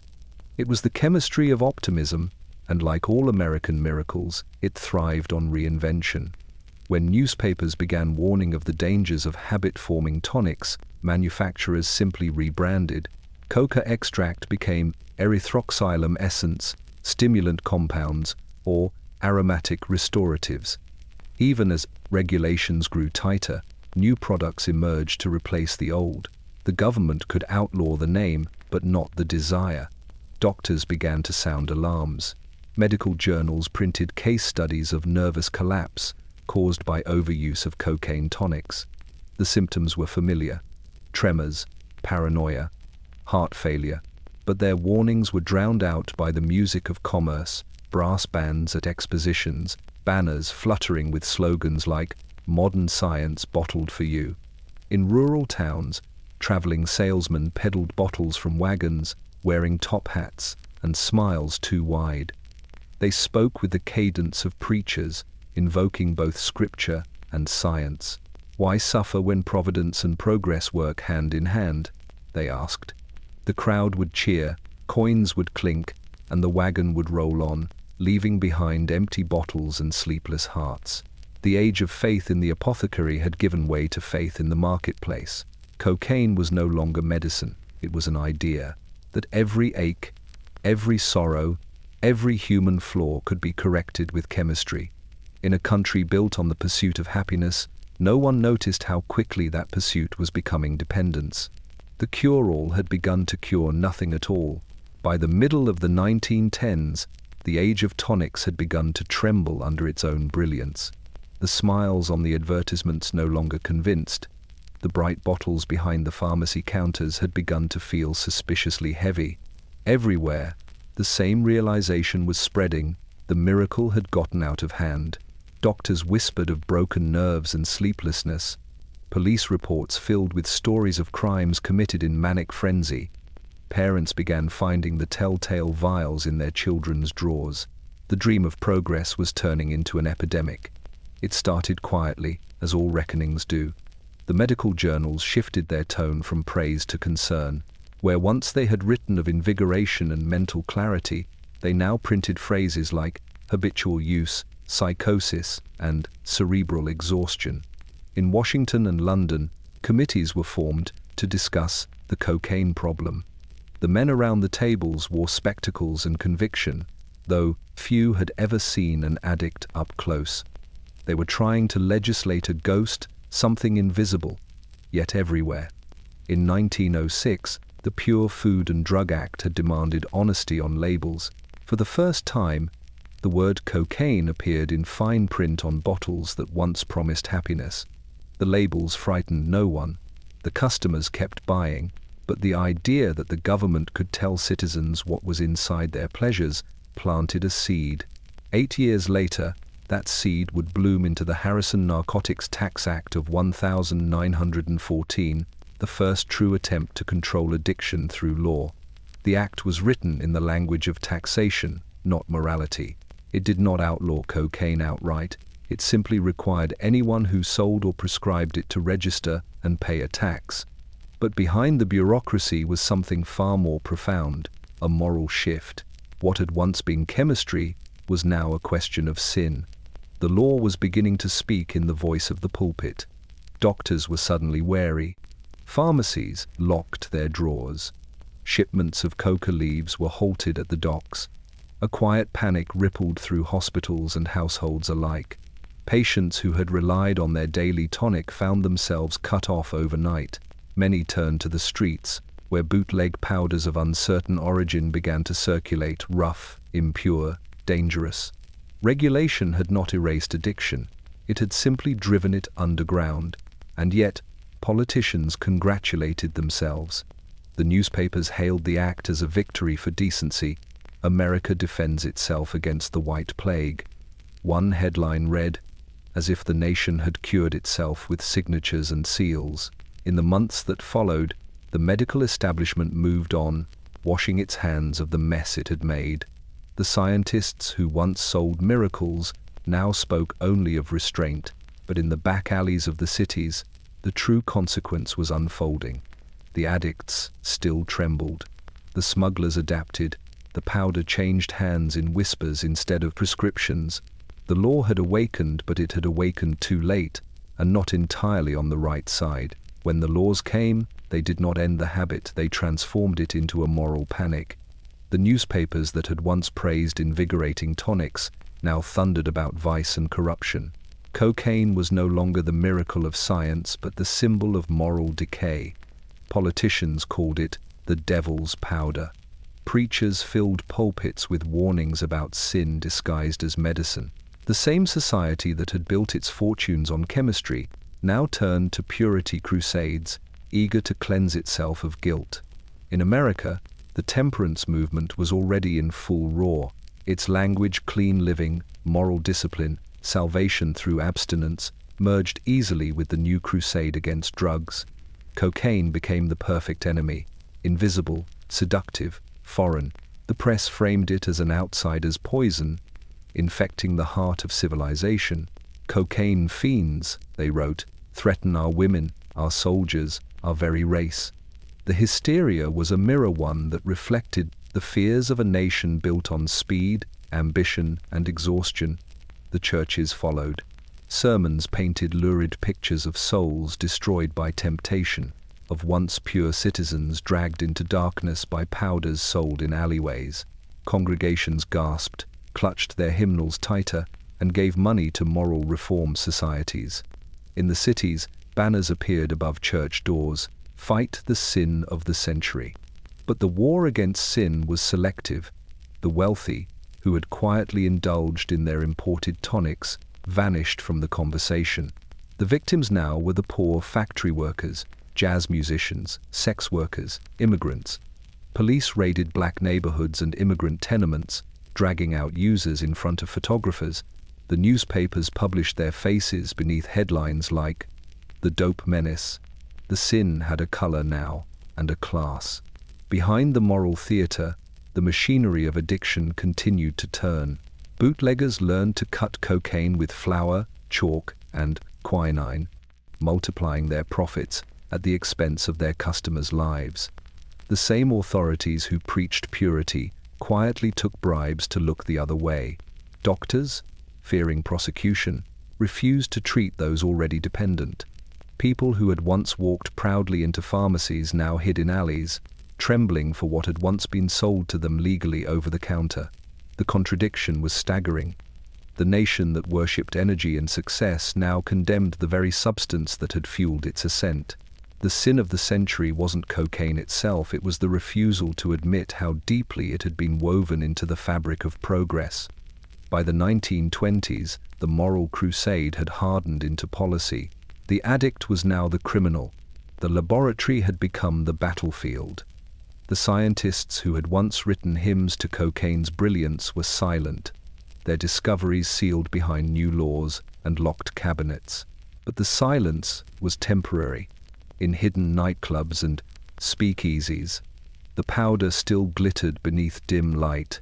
The law could not erase desire, nor the rhythm of a world that still craved to feel more, move faster, live brighter, even if it meant burning itself alive. The 1920s pulsed with rhythm, the hum of jazz, the glow of neon, the heartbeat of a city that never wanted to sleep. In Harlem, New York, the night was alive with brass and laughter, perfume and cigarette smoke. The Harlem Renaissance was in full bloom. Poets writing by lamplight, dancers whirling in sequin dresses, trumpets cutting through the midnight heat. But in the alleys behind the clubs, another kind of chemistry thrived, one that promised inspiration first and ruin later. They called him the apothecary. No one knew his real name. He was a slender man in a linen suit who moved between the clubs carrying a silver case.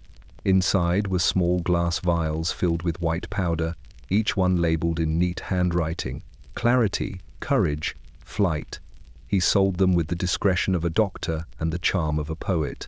"A pinch," he'd whisper, "and the night will never end." At first, it seemed to belong to the music. Musicians swore it made them play faster, think quicker, feel deeper. Trumpet players hit notes that split the air like lightning. Writers claimed whole poems arrived in a single breath. Dancers said their legs felt lighter than air. The apothecary's trade became the open secret of Harlem, not vice, but art.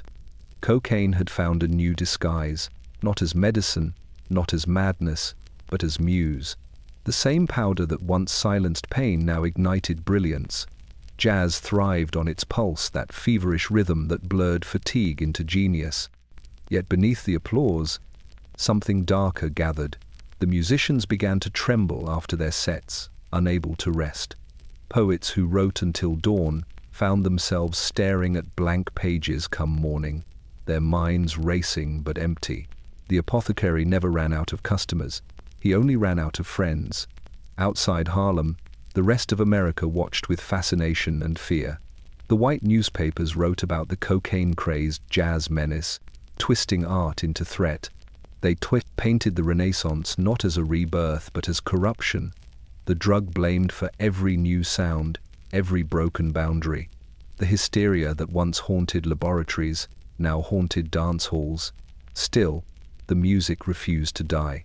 Even as addiction crept through the alleys and the artists who built the movement began to vanish to prison, to illness, to silence, Harlem burned with a creative brilliance unmatched in the modern age. The powder coursed through it all, a dangerous heartbeat, a ghostly muse.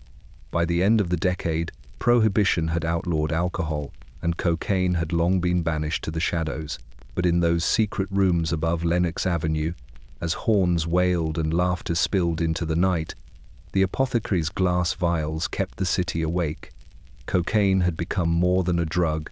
It was tempo, the rhythm of modern life, beautiful and unrelenting, fleeting as a trumpet's final note.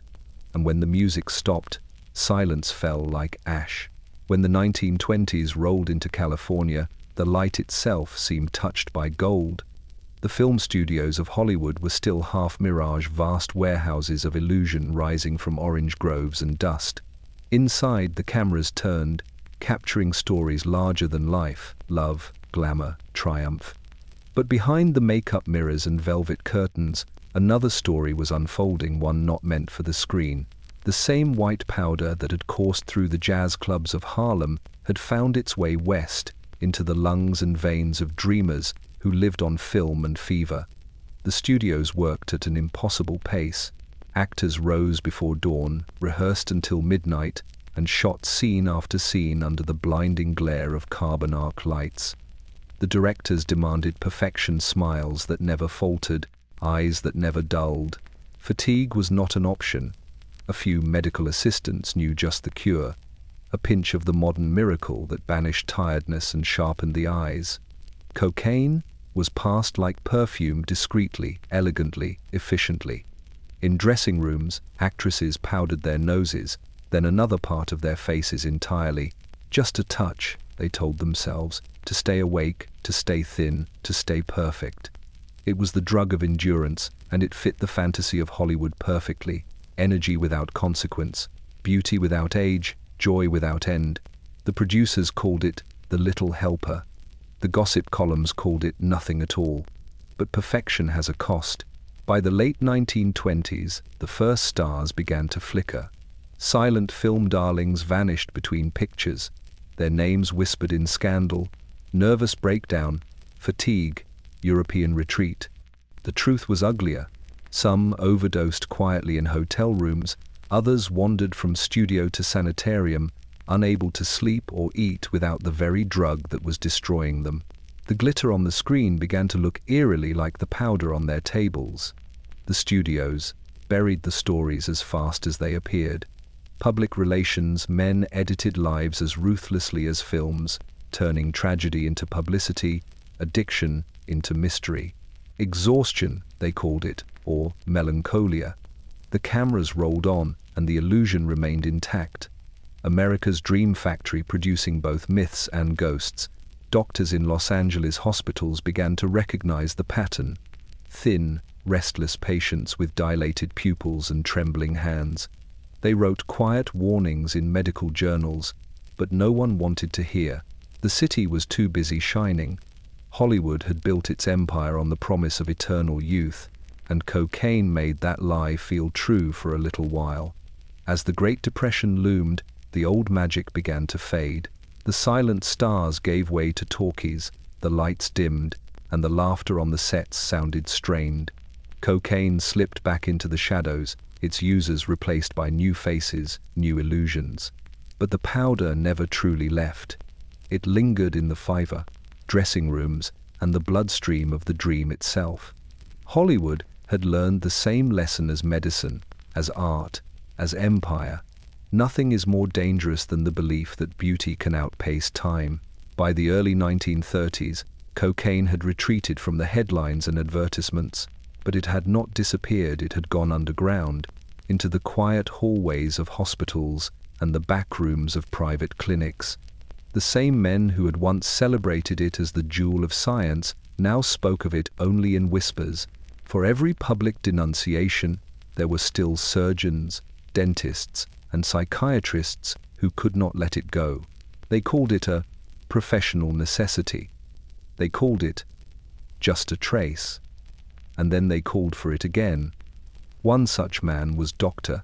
Henry Mallory, a composite of dozens of physicians whose names have been lost to archives and sealed reports. He had been brilliant once, a pioneer of early anesthetic practice in New York. His colleagues said he had the touch, steady hands, quick mind, the calm of certainty. He had used cocaine in hundreds of procedures, always precise, always professional, but somewhere between dosage and exhaustion, between science and survival. The doctor began to prescribe it not just to patients, but to himself. It started innocently, a few drops before surgery to steady his focus, then before consultations, then before breakfast. His success grew as his body weakened. His eyes gleamed with restless energy. His lectures became erratic, and he began to take notes on theories no one could understand. His patients still adored him. His colleagues quietly avoided him. When the hospital administration finally intervened, it was too late. They found him one night alone in the surgical theater, the lights still burning, the smell of antiseptic sharp in the air. He was hunched over an empty vial, muttering equations into the silence. On the desk beside him lay a letter to no one in particular, a rambling apology to the profession he had loved, to the science he had worshipped, and to a world that had given him too much faith in his own control. Within a week, his license was suspended.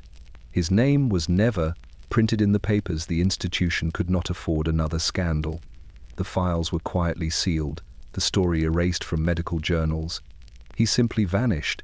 One of his students later wrote that he saw the doctor months later, wandering the Bowery, unshaven, selling advice for coins. Others claimed he fled to South America, chasing the purity of the leaf itself. The truth remains unknown. But the story of Dr. Mallory was not unique. Across Europe and America, hundreds of physicians, pharmacists, and researchers disappeared in similar ways, consumed by the very compound they had introduced to the world. Cocaine, once the symbol of medical mastery, had turned its inventors into ghosts.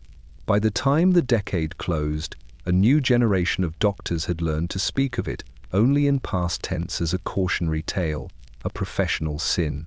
The white powder that once filled their laboratories now filled only their nightmares. The doctor had vanished, but the wound he left behind, the wound of certainty undone by desire, would haunt medicine for a century to come. When the Great Depression struck, the world lost its appetite for miracles. Factories went dark, pharmacies closed their doors, and the glimmering age of invention dulled to grey. Cocaine, once the emblem of progress, retreated into shadow, not gone, only forgotten. The laboratories that had once glorified it now stored the jars out of sight, labels turned inward. The new faith was austerity, not indulgence. The drug did not vanish, it simply changed hands. In the back streets of Berlin and Chicago, the same white powder still passed between fingers, whispered between the desperate. No longer the luxury of doctors and artists, it belonged now to the wanderers, the unemployed, the restless. The dealers called it snow, coke, blow, names stripped of science and ceremony. It was not a miracle anymore, it was escape. The newspapers stopped writing about it. The moral crusaders had moved on to alcohol, now outlawed by prohibition. When the public spoke of vice, it spoke of gin, jazz, and backroom deals, not the quiet addicts in their boarding houses, eyes wide from sleepless nights. Cocaine had slipped beneath the cultural floorboards, surviving precisely because no one cared to look for it. In the 1930s, governments redirected their attention to bigger fears: fascism, famine, and war. The scientists who once extracted alkaloids now manufactured weapons. The same chemistry that had birthed anesthesia now birthed explosives. Progress had turned its gaze from pleasure to power. In that transformation, cocaine found its silence, a forgotten byproduct of a world too busy destroying itself. During World War II, stimulants returned to the battlefield. Armies issued amphetamines instead, cheaper, longer-lasting, easier to produce. Pilots flew for days without sleep. Soldiers marched across continents without rest. Cocaine was left behind, an outdated relic, too delicate for total war. The laboratories of Merck and Boehringer turned to the mass production of methamphetamine. The leaf of the Andes no longer mattered. Chemistry had learned to mimic it synthetically. And yet, beneath the official silence, the old trade persisted. Ships still left South America with cargo marked as tea or spices. Some reached Havana, others New Orleans, a few to Marseille. In the slums and speakeasies, a faint residue of the past remained, a powdered ghost of the 19th century, inhaled by those who refused to surrender to despair. By the 1950s, the world had changed again. The war was over, but a different kind of exhaustion had set in, the exhaustion of victory. Cocaine, once forgotten, waited patiently in the shadows, biding its time. For nearly 40 years, it lingered there, silent, invisible, half-remembered. The world rebuilt itself, painted over its ruins, and congratulated itself for surviving. But history has a way of recycling its vices. The white powder that had fueled empires and inspired genius was not gone. It was only sleeping, like a storm beneath still water, waiting for a new century hungry enough to wake it again. By the 1960s, the world had learned how to forget, but South America had not. In the high valleys of Peru and Bolivia, where coca had been chewed for centuries to survive the thin air, the old leaf still thrived. Farmers in woven hats tended their terraces as they always had, offering a handful of leaves to the earth before each harvest. To them, coca was not a sin or a scandal. It was life itself. But beyond the mountains, a new hunger was rising, one that would transform their ancient ritual into a global industry. The forgotten leaf was rediscovered not by scientists this time, but by smugglers. The West, weary from 2 world wars and the grey conformity that followed, was searching again for escape. By the late 1960s, cities from New York to London were alive with psychedelic rebellion, students railing against control, artists chasing transcendence, soldiers returning home, haunted and numb. Cocaine was waiting for them, reborn not as medicine, but as freedom. At first, it came quietly, in small shipments hidden among coffee beans or beneath crates of bananas. Chemists in Colombia and Bolivia learned to extract the alkaloid using the same formulas once perfected in Germany a century before. Simple laboratories, wooden tables, gasoline drums, jars of ether turned green leaves into white crystals. The process smelled of alcohol and acid, of the jungle turning against itself. Middlemen appeared, pilots, sailors, and ex-soldiers who knew the art of crossing borders. They built networks as fluid as the rivers that carried their cargo. The profits dwarfed anything the plantations had ever known. A few pesos in the Andes became thousands in Miami or Los Angeles. Soon, entire villages relied on the trade. The leaf had been stolen once by science, now it was stolen again by greed. As the 1970s dawned, coca fields multiplied. Drug traffickers financed roads and airstrips where the government never had. They hired the poor, bribed the police, and built empires in the jungle. Their money flowed faster than their product through banks, politicians, and generals. To many in the highlands, the trade was not a crime but survival. To the world beyond, it was an invisible empire growing inside the green heart of the continent. Journalists began to call it the white gold rush. Governments looked away at first until the bodies began to pile up, until the powder began to flow north faster than anyone could stop it. American soldiers stationed abroad carried home whispers of a new, clean high that didn't smell or stain. Wealthy businessmen in New York clubs lined mirrors with it, calling it the champagne of drugs. The chain that began in the sacred soil of the Andes now stretched around the world again, from farmers paid in crumbs to kings made of smoke. Cocaine had found its second empire, and this time it wasn't science or medicine that drove it. It was the oldest human craving of all power. By the late 1970s, cocaine had ascended from the jungle to the skyline. No longer the hidden indulgence of nightclubs and diplomats, it had become the badge of modern ambition, the substance of success. It was elegant, expensive, and invisible. But in the laboratories of South America, another transformation was already underway, one that would strip away the last traces of sophistication and reveal the drug's raw, merciless core. The chemistry was simple. In makeshift labs deep in the Colombian rainforest, young men with rubber gloves and gas masks poured kerosene, baking soda, and ammonia into barrels of paste. The fumes burned their eyes, the jungle buzzed with flies, and the rivers nearby ran white with waste. Out of the smoke came a new form of cocaine, harder, faster, crueler. When it hit the streets, it made the old powder look like a relic. They called it crack. The name suited the sound it made when smoked, a sharp, dry pop, like the snapping of nerves. It was cheap to make, cheaper to sell, and devastatingly effective. A single dose delivered a rush so immediate, so overwhelming, that users described it as both flight and annihilation.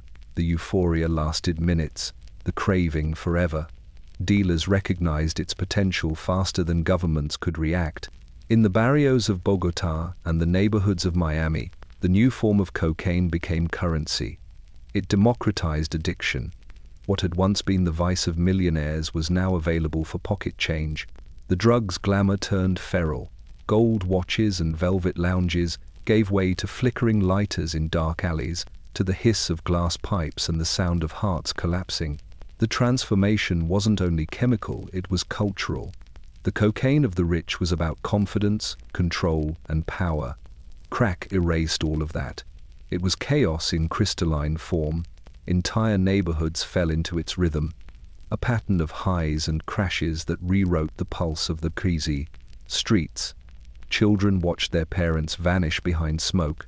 Police patrolled corners like war zones. The music changed too.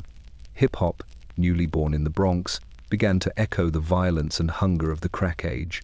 The traffickers grew unimaginably rich. Colombian cartels became states unto themselves, armies with accountants, generals with gold-plated pistols. Cocaine money built mansions in Medellin and Miami, bought elections, funded wars. Every gram sold in a city apartment began as a leaf picked by a peasant 2,000 miles away. The chain was complete from ancient ritual to industrial empire. Governments, slow to understand the scale, responded with fury instead of strategy. Raids, arrests, and moral panic followed. But the chemistry was unstoppable now. The formulas were too simple, the profits too vast. Every crackdown only pushed production deeper into the jungle. Every seizure inspired a dozen new cooks to take the risk. The laboratories that once promised healing had long ago turned to smoke. And in that smoke, humanity found a mirror, not of progress, but of its own unstoppable appetite. By the early 1980s, the battle cry had been declared, the war on drugs. The phrase rang through television screens and courtroom speeches, a promise that America would purge itself of the white dust that had seeped into its lungs. The politicians spoke of morality, the police spoke of order, but beneath the slogans lay the same story that had begun a century earlier, fear trying to clean up the mess ambition had made. Cocaine was everywhere, from Miami's glittering skyline to the crumbling row houses of New York. The drug had no class anymore, no shame. The powder of the rich and the rocks of the poor flowed through the same veins of the nation. The television showed helicopters hovering over jungles and DEA agents burning coca fields, but on city streets, the trade only grew. Every raid birthed 2 more dealers, every arrest left 10 more waiting. In Washington, the war became a campaign political theater draped in righteousness. Lawmakers called cocaine the serpent in America's garden. Yet behind the scenes, money from the trade-fueled banks, construction projects, and foreign allies, governments signed treaties to fight traffickers while covertly funding them for their own wars. The powder's profits seeped into every ledger, every election. On the ground, the war took another form, one measured in shattered neighborhoods and prison bars. Crack cocaine, the new child of chemistry, became the perfect villain. Its users were poor, often black or Latino, their suffering easy to criminalize. Possession of a few rocks carried harsher sentences than kilograms of powder. Courtrooms filled with faces the nation preferred not to see. The police called it justice, the press called it a crisis. But in truth, it was a purge, the same old story of power deciding who gets punished for pleasure. Meanwhile, the cartels laughed from their mansions. Planes flew by night over the Caribbean, dropping parcels into the sea to be scooped up by waiting speedboats. The jungles of Colombia glowed with the light of laboratories. Cities like Medellin and Cali became empires, their leaders, Escobar, Rodriguez, Leda, wielding wealth that dwarfed the states hunting them. Cocaine had become a geopolitical force, strong enough to buy governments and ignite wars. At home, the victims multiplied. The addicts were labeled criminals. The police were given weapons once meant for soldiers. The sound of helicopters became the background music of American cities. Fear was currency now traded on the evening news, used to justify every law and every loss. And yet, despite billions spent, despite prisons overflowing and borders militarized, the powder kept flowing. It moved faster than politics, faster than morality, faster than truth. Every arrest, every speech, every fire in the jungle only fanned its reach. By the end of the decade, the war had claimed millions of lives, but not its enemy. The powder had survived empires, monarchs, and medicine. It would survive this too. Because no nation, no law, no army could outlaw what the human soul refused to surrender: the need to feel invincible, if only for a moment. By the 1990s, the world had begun to sober, not from abstinence, but from exhaustion. After decades of propaganda, prisons, and blood, a quiet truth began to surface among those who studied the brain instead of the battlefield. The scientists, who once worshipped progress as purity, were starting to understand what their predecessors had truly created. Not a miracle, not a medicine, but a mirror held up to human desire. In sterile laboratories far from the jungles and alleyways, modern researchers began to revisit cocaine not as sin, but as data. Glass walls replaced marble counters, microscopes replaced moral sermons. The white powder was now studied molecule by molecule, stripped of its myth. Electrodes mapped its path through the nervous system, revealing how it hijacked the brain's circuitry, the dopamine flood, the false light of reward, the crash that followed. It wasn't temptation, they discovered. It was chemistry. And that revelation carried a strange irony. The same scientific mind that once praised cocaine as liberation was now documenting its chains.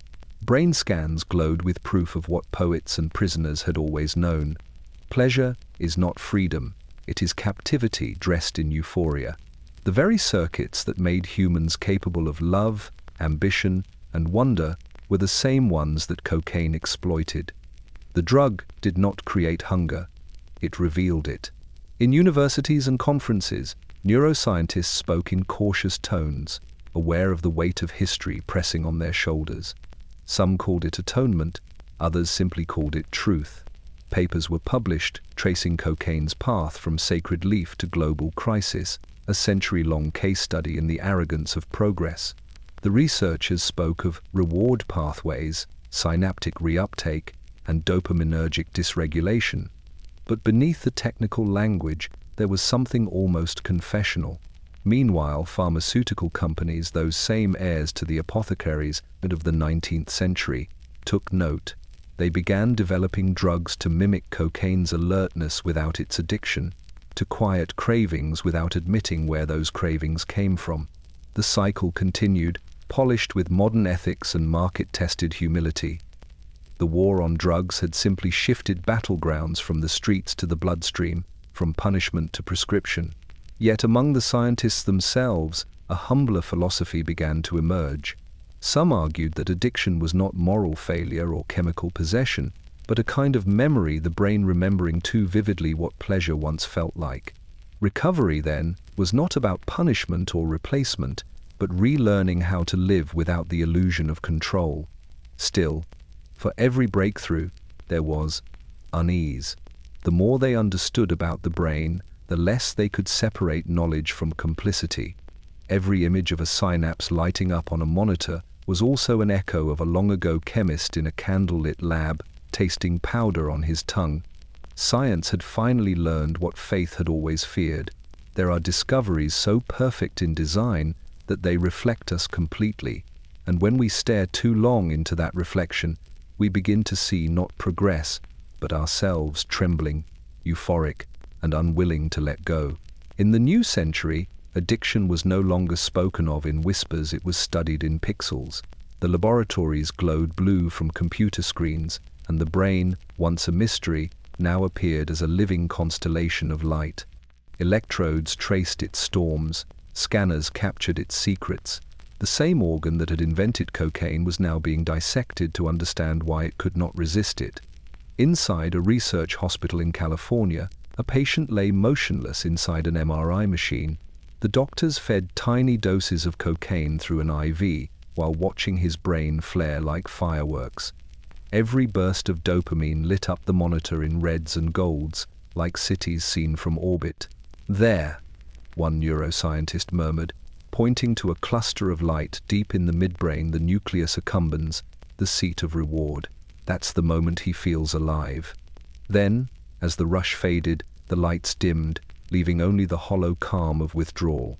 The scientist took notes, solemn and fascinated, as if observing a solar eclipse. In the old days, addiction had been called weakness. Now, under the glass dome of modern medicine, it was circuitry loops of craving that rewired the mind with each repetition. The drug did not create desire. It captured it, looping the signal endlessly until the body forgot how to be content. The scans proved what centuries of shame had hidden, that dependence was not a failure of morality, but of design. Yet even this revelation carried unease. The scientists peering at those luminous images were not immune to their own reflection. The glow of the screen mirrored the glow of the brain, each chasing the other's light. Knowledge itself, they realized, could become a kind of addiction. The thrill of discovery, the high of understanding, the need to see deeper, always deeper. Outside the lab, the culture was shifting. Addiction was now a condition, not a crime. Clinics replaced prisons, therapy replaced sermons, but the moral hunger remained. Society still craved villains and redemption stories. The fallen artist, the scandalous celebrity, the repentant survivor. Cocaine had become an emblem again, though no longer of progress or sin. It was a symbol of fragility, proof that brilliance could still break under pressure. In a quiet corner of the lab, an older neuroscientist compared two brain scans side by side, one taken at the height of intoxication, the other after a year of sobriety. The differences were faint, but real small reconnections, tentative lights returning. "The brain heals," he whispered, as if afraid to believe it. The data glowed softly on the screens, beautiful and terrible. Beneath the hum of machines, the air carried a strange reverence, the kind that once filled cathedrals, now found in laboratories. Humanity, still trying to understand itself, still searching for forgiveness in the circuitry. And somewhere, beneath all the graphs and images, a quiet truth flickered. The brain under glass was not the patient's alone. It was a reflection of everyone who had ever reached for more light than the world could give. By the 21st century, cocaine had become both a relic and a revelation, a ghost of the 19th century, walking through the veins of the modern world. It no longer carried the glamour of discovery or the scandal of sin. It had become an unspoken fact of civilization, as routine and invisible as exhaustion itself. Every age creates the drug it deserves, and this one, obsessed with speed, productivity, and perfection, had found its mirror in a stimulant that refused to let anyone rest. In the boardrooms of global cities, executives stayed awake on neatly cut lines in glass offices 40 floors above the sleeping streets. In recording studios, artists chased brilliance through the night. Their creativity stretched thin between genius and collapse. And in the back alleys of the same cities, invisible hands sold the same illusion for the price of a meal. The powder had no class now, no disguise, only the same ancient promise. You can do more. You can be more. Progress, once a word for invention, had become a drug itself, a chemical, mechanical race against time. Society glorified energy, efficiency, endurance. The sleepless were heroes, the exhausted, weak. The factory worker of the industrial age had given way to the office worker of the digital one. But the rhythm was the same. Endless labor, endless hunger for achievement. The cocaine of the 21st century wore suits and carried smartphones. Behind the statistics and policy reports, the human cost remained immeasurable. Families splintered quietly under the weight of invisible addiction. Children learned to recognize the signs, the restlessness, the sleeplessness, the hollow brightness of those who could not stop chasing their own momentum. In hospitals, the same drug that had once numbed the surgeon's hand now numbed entire generations from feeling their own fatigue. Governments continued to declare victory while counting bodies. In Colombia, coca fields burned under helicopter fire while new ones bloomed just over the next ridge. In Mexico, cartel wars turned towns into graveyards. In America, overdose deaths rose like a tide, though the cause had evolved. Opioids now, methamphetamine next, each wave echoing the same ancient pattern. Every prohibition birthed a substitute. Every crackdown opened a new market.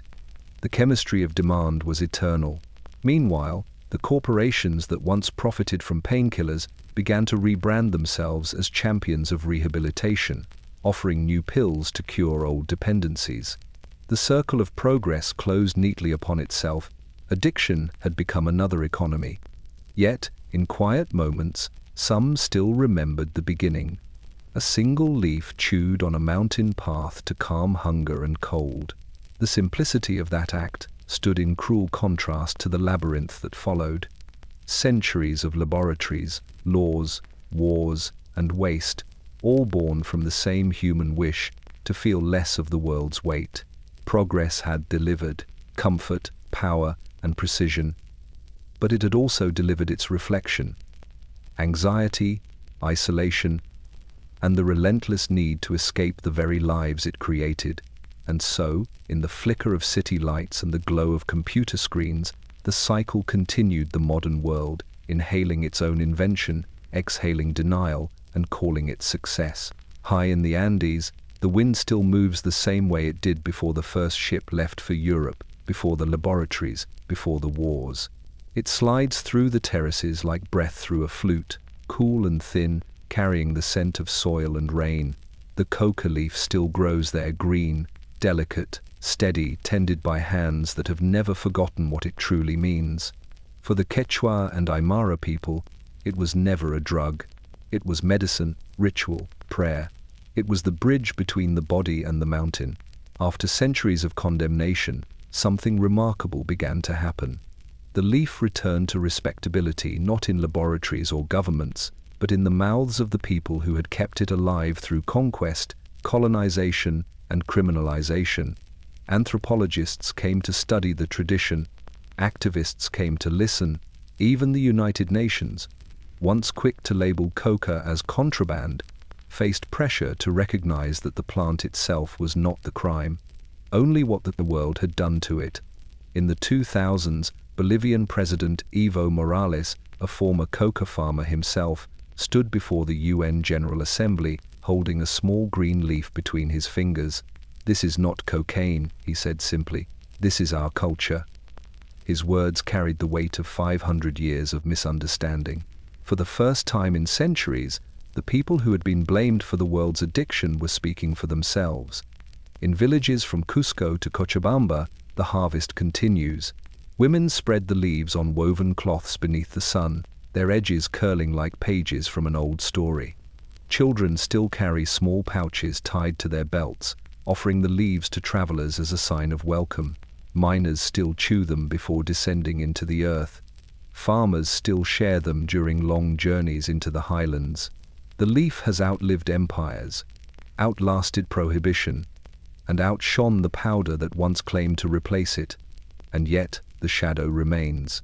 The global market still demands what the ancient mountains never intended: refinement, extraction, profit.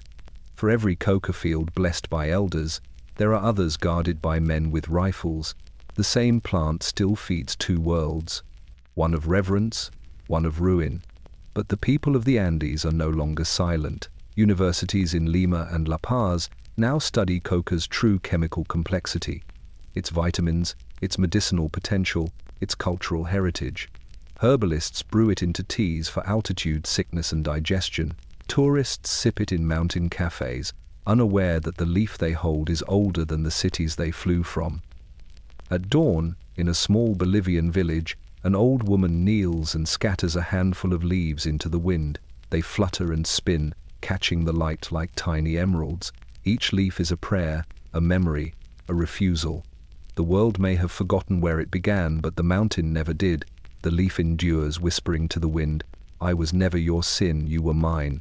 In a quiet corner of London, behind glass lit by museum lamps, sits a small brown bottle labeled Cocainum hydrochloricum, Merck, Darmstadt, 1892.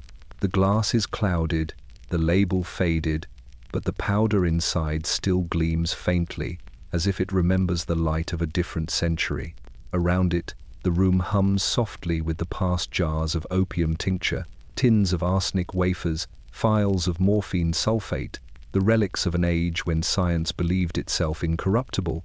Visitors drift past, murmuring, their reflections sliding across the display cases like ghosts. Few linger. The Museum of Medicine is a mausoleum disguised as progress. Each artifact is a confession. The instruments that once healed, the tonics that once killed, the ideas that once seemed holy.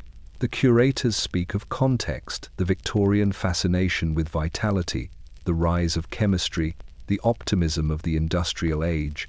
They call cocaine a milestone in anesthetic history, but the placard says nothing about the trembling surgeons, the collapsed artists, the wars that burned to feed its trade. The story has been sterilized, its edges sanded smooth for polite curiosity. A school group gathers near the case. The guide explains that this miracle powder once allowed doctors to perform surgery without pain, that it inspired early psychiatric experiments, that it was even an ingredient in the first version of Coca-Cola. The students laugh, some incredulous, some intrigued. They move on to the next display. An iron lung, a vial of penicillin progress lined up in chronological order, as if history were tidy, sequential, merciful. But if you stand still long enough, if you listen beyond the curator's voice, the room begins to whisper. The faint smell of ethanol and dust clings to the air. You can almost hear the hiss of gas lamps, the scrape of glass against mortar. The story doesn't end with discovery, it ends with silence. Each bottle is an unanswered question. How many lives did this miracle save? How many did it destroy? How did humanity mistake control for wisdom, comfort for grace? On a shelf near the back, a newer exhibit glows under cool blue light, a modern syringe, an MRI image of a brain in mid-pleasure, and a label that reads, "The Neuroscience of Addiction." Visitors lean in, captivated by the colors, by the beauty of the scan. The museum's timeline closes neatly here, suggesting that knowledge, at last, has triumphed. But behind the glass, the brain looks almost divine, lit from within, haloed by its own hunger. It is progress made visible, and it still doesn't look free. The museum closes at dusk. The lights dim, the halls grow quiet. The glass cases gleam faintly, as though the artifacts are breathing. Somewhere in the dark, the old bottle of Cocainum hydrochloricum catches a final glint of light before it fades again into shadow. It has waited here for more than a century, not as warning, not as miracle, but as memory. A reminder that even our brightest discoveries, left long enough in the dark, turn into relics of our own faith. When historians speak of cocaine now, they speak in the language of consequence. It is no longer the triumph of science or the glamour of sin, but the evidence of a pattern, the same story told again and again under different names. In the dust of archives and laboratories, the lesson waits, silent but insistent, that progress, when divorced from humility, will always find its way back to the body as suffering. In a university basement in Berlin, researchers catalogue old pharmaceutical records. They wear gloves, handle pages that crumble at the edges, and read the meticulous handwriting of chemists long dead. The ledgers describe every detail: weight, purity, destination. One column lists the tonnage of coca leaves imported from Peru between 1,885 and 1,910. Another lists the doctors who received samples for medical study. The entries stop abruptly around 1,914, the ink darkening where the pen hesitated the moment when curiosity became crime. It is easy, a century later, to imagine that the world has learned. The drugs are different now: synthetics, designer stimulants, digital addictions that no longer require chemistry at all. But the pattern is identical. Each new invention begins as promise: sharper minds, stronger bodies, faster lives. Each ends with dependence, regret, and the slow realization that humanity has built another mirror in which to watch itself unravel. The lesson lies not in the molecule, but in the mirror. Cocaine's story is not just about chemistry, it is about the illusion of control. The doctors who tasted it for courage, the poets who inhaled it for beauty, the soldiers who took it for strength, all believed they were masters of their invention. None saw that they were only extending the same hunger that had driven explorers across oceans and priests into temples: the need to transcend the limits of flesh. In modern cities, that hunger still hums beneath the glass and steel. The stimulant may have changed names, but the card, promise remains: one more hour, one more task, one more night awake. Caffeine, amphetamine, algorithm, the forms evolve, the pulse remains the same. Humanity's oldest addiction is not to substances, but to its own acceleration. And yet, amid all the ruins of ambition, there is something quietly redemptive about the dust. In it lies perspective, the simple truth that nothing humanity creates is purely good or evil. It only reflects what we demand of it. The leaf that once sustained farmers at 10,000 feet was never to blame for the greed of empires or the loneliness of cities. The fault, as always, is in the hands that forget what enough feels like. In the museum archives, a researcher closes the ledger and exhales softly, stirring a thin layer of dust into the air. For a moment, it glimmers in the light like snowfall, beautiful, weightless, transient. Then it settles again, blank and silent, covering the names of those who once believed they had conquered pain. That is, the final lesson cocaine leaves behind.